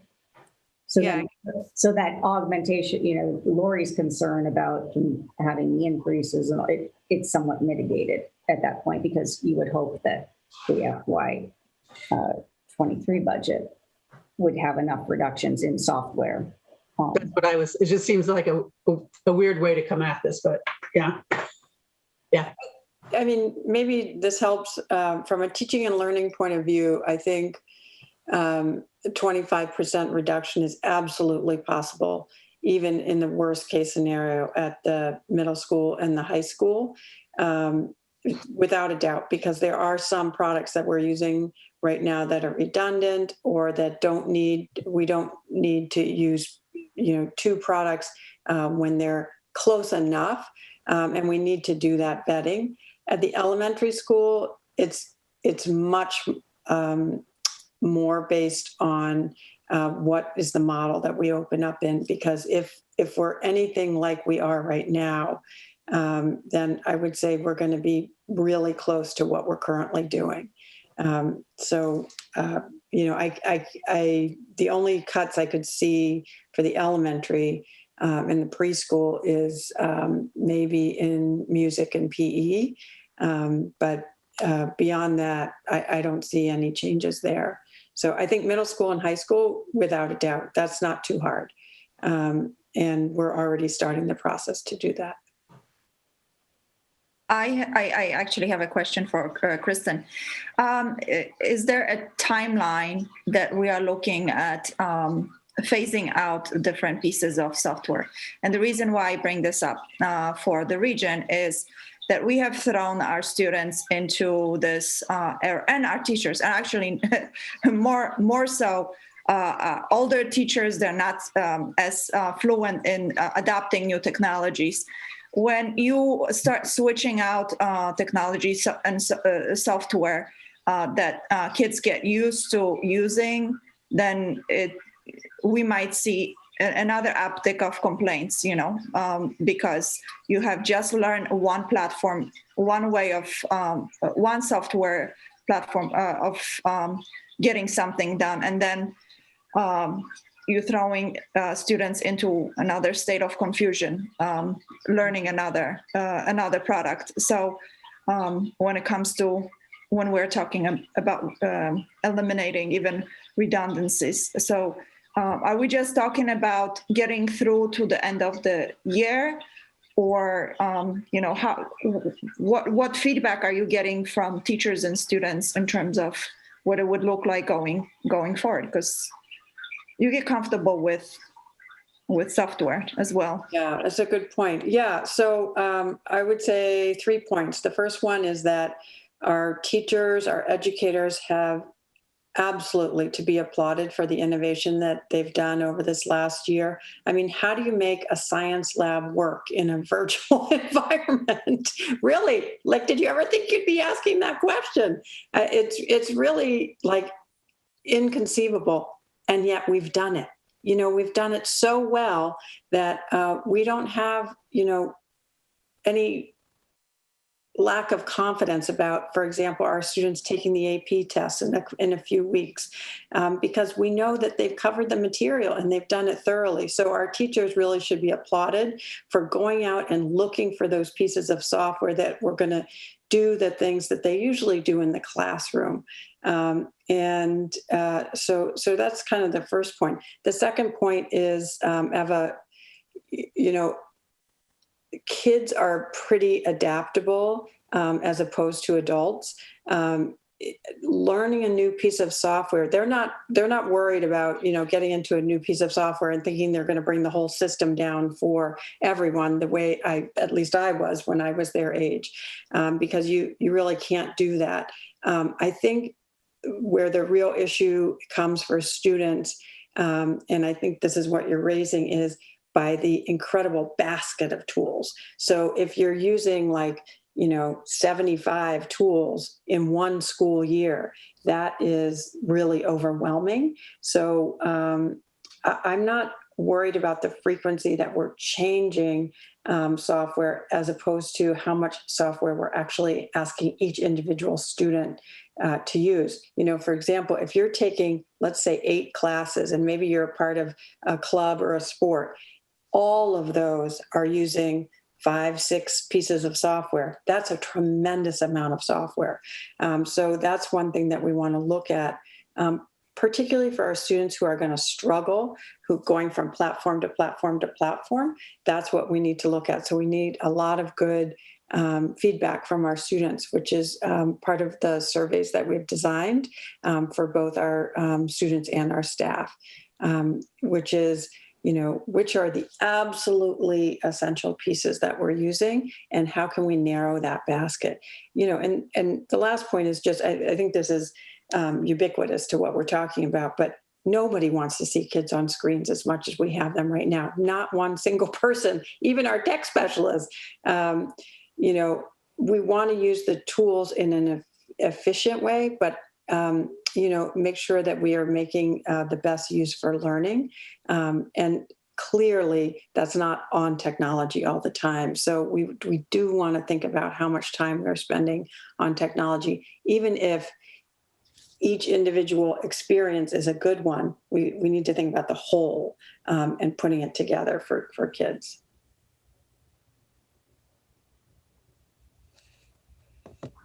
Thank you, Kristen. That's helpful to me. Can I just ask where we ended up here? I know Cynthia threw out a suggestion. It's 9:45 and we still have a CPS budget to look at. So I think if we're asking Lori and Jared for something, we need to be clear about what it is. And are we asking for both budgets? Can I? Sorry. So what I would like is a commitment and a plan to implement these controls on our devices when the students are online, whether in school or at home, to do their work, to do their learning. I would like that commitment and a plan for it. So unique to machines that are owned by the district. I'm sorry? This would be, just to qualify, you're referring to machines owned by the district. Yes. Now, all students are required to use machines owned by the district for equity purposes. We don't allow. No, just to clarify, at the high school, we still have kids on their own machine. Okay. So yes, I'm referring to school-owned, district-owned devices. Yes. So is that request realistic in the next week, Lori? I don't know.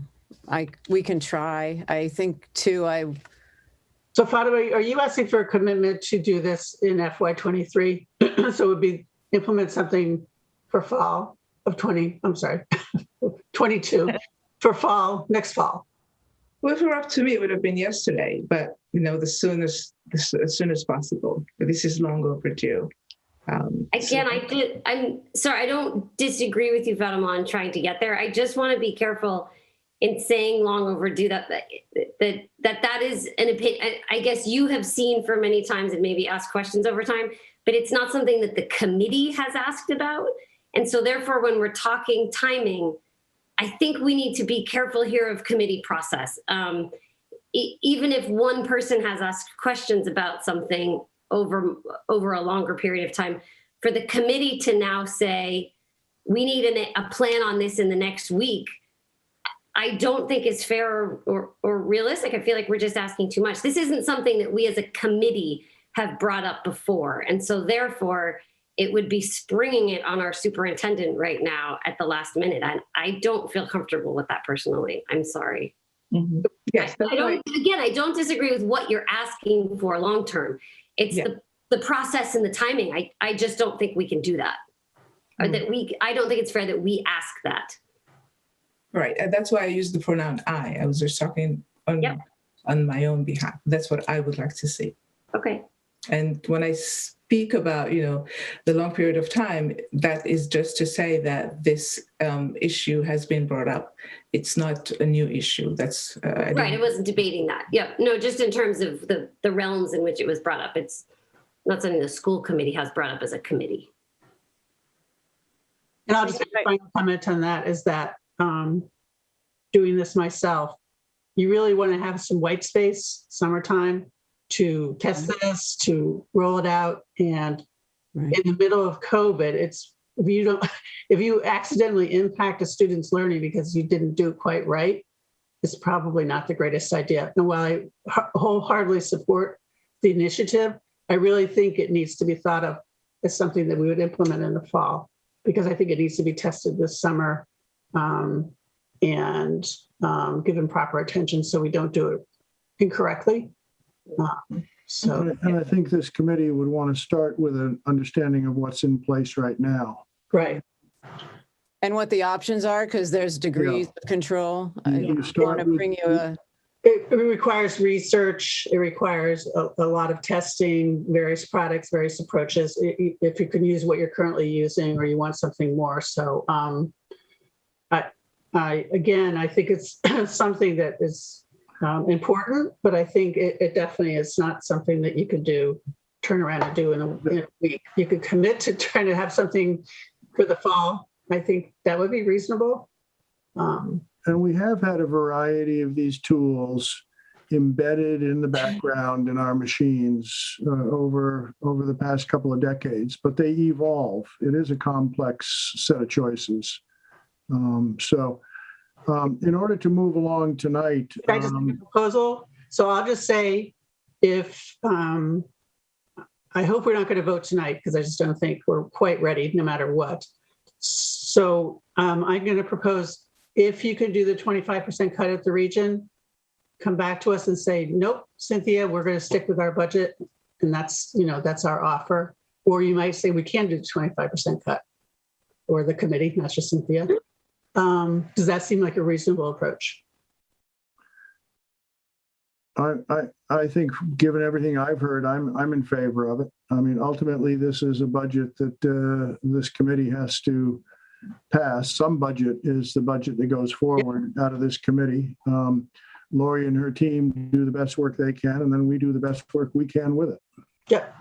And you're asking for a good faith exercise that would give us real information that might give us confidence that this is not only achievable, but that if circumstances change, there are other sources of money that we would tap outside of the passage of this budget. And I know everybody, I don't want deep analysis. I just want, a quick look, and then you're okay with it or you're not. I'm sorry, say that again, Cynthia. I don't think we should ask for deep analysis of each line item, each subscription. I'm just looking at, No, agreed. Can we accommodate a 25% cut? Or, we could do a 10 or whatever, that yields. Or nothing. I would support that and ask that they do what they can.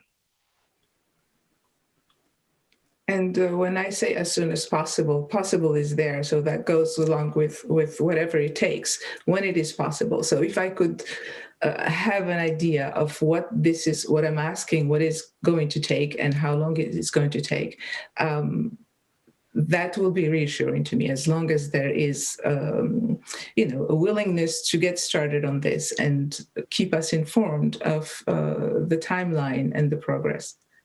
I think I would feel more comfortable. I'm hearing you say you'd like to know a lot about the controls that are in place, the controls that conceivably could be in place. Other districts have that information. They may do it differently, and perhaps cost implications, but this is something that will take some time, is what we're hearing. But you want the commitment that you're going to learn that. Yes. Well, thank you. And I'll just, am I muted? No. And I'll just say, because I said something before, after listening to you guys, I'm inclined to support the budget or the line item because of the way you articulated it. But I just don't want you to be mad if next spring I want some cuts, that kind of thing. So I'm all like, I'm good with it, but just don't get mad when I come back next for the following year budget. Because I get it. I get where you guys are and why even the fall is going to be challenging. So I get it. But don't get mad. This is kind of a side of the budget. We clearly need a strategic plan exercise with the technology, which I very much support and validate. And I'm frankly really overwhelmed with how much we're going to be able to do in a week's time while we're rebuilding school to open further in April and still managing chronic crisis on a day-to-day basis. We'll do the best we can. My sense is we're going to be a little more informed than we are tonight, but probably not a lot. So I just want to couch that. Absolutely, let's commit to a big picture look at technology and how we're using it, how we want to be using it, the controls we want to put on it. I mean, my one worry would be, and I think we can avoid it, but my one worry would be there's been some real growth in our use of technology for more critical thinking and production, creation and production rather than rote use of the tool or rote practice of things. And I just want to be sure we don't accidentally throw the baby in the bathwater because we rush the conversation. That's just my thought is, let's work on a strategic way to come at all this. My sense is this committee agrees with you there, but by the same token, insists on a really careful look at it and recognizing that it will take some time to do it properly.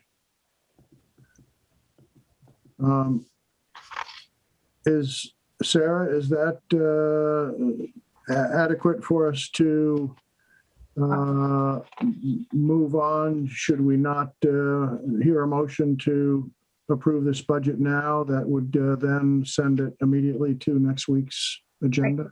Yeah, I think that this is an issue that's important enough to enough people in our committee that we do need to have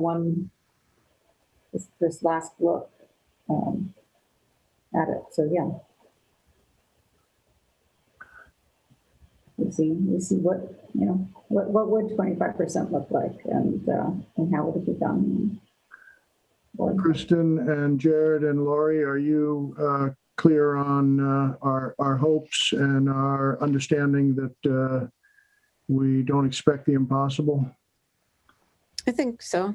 Okay. Yeah, I mean, what I heard you saying is you don't want us to go line item, like look at every single one of the 110 pieces of software that we're using and say whether or not we're going to be, needing that next year, because, we can't predict what next fall will look like, but within the realm of what's reasonable, look at all the titles as a collective whole and say, could we cut that down in terms of the budget by what percentage? And I heard Cynthia, I think, say, is it 25? Is it 10? What can we definitely do?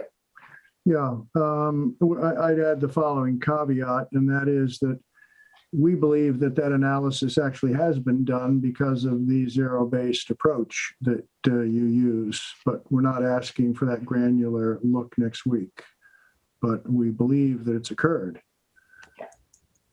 Hence, it should be somewhat achievable to tell us what 10 or 25 would look like.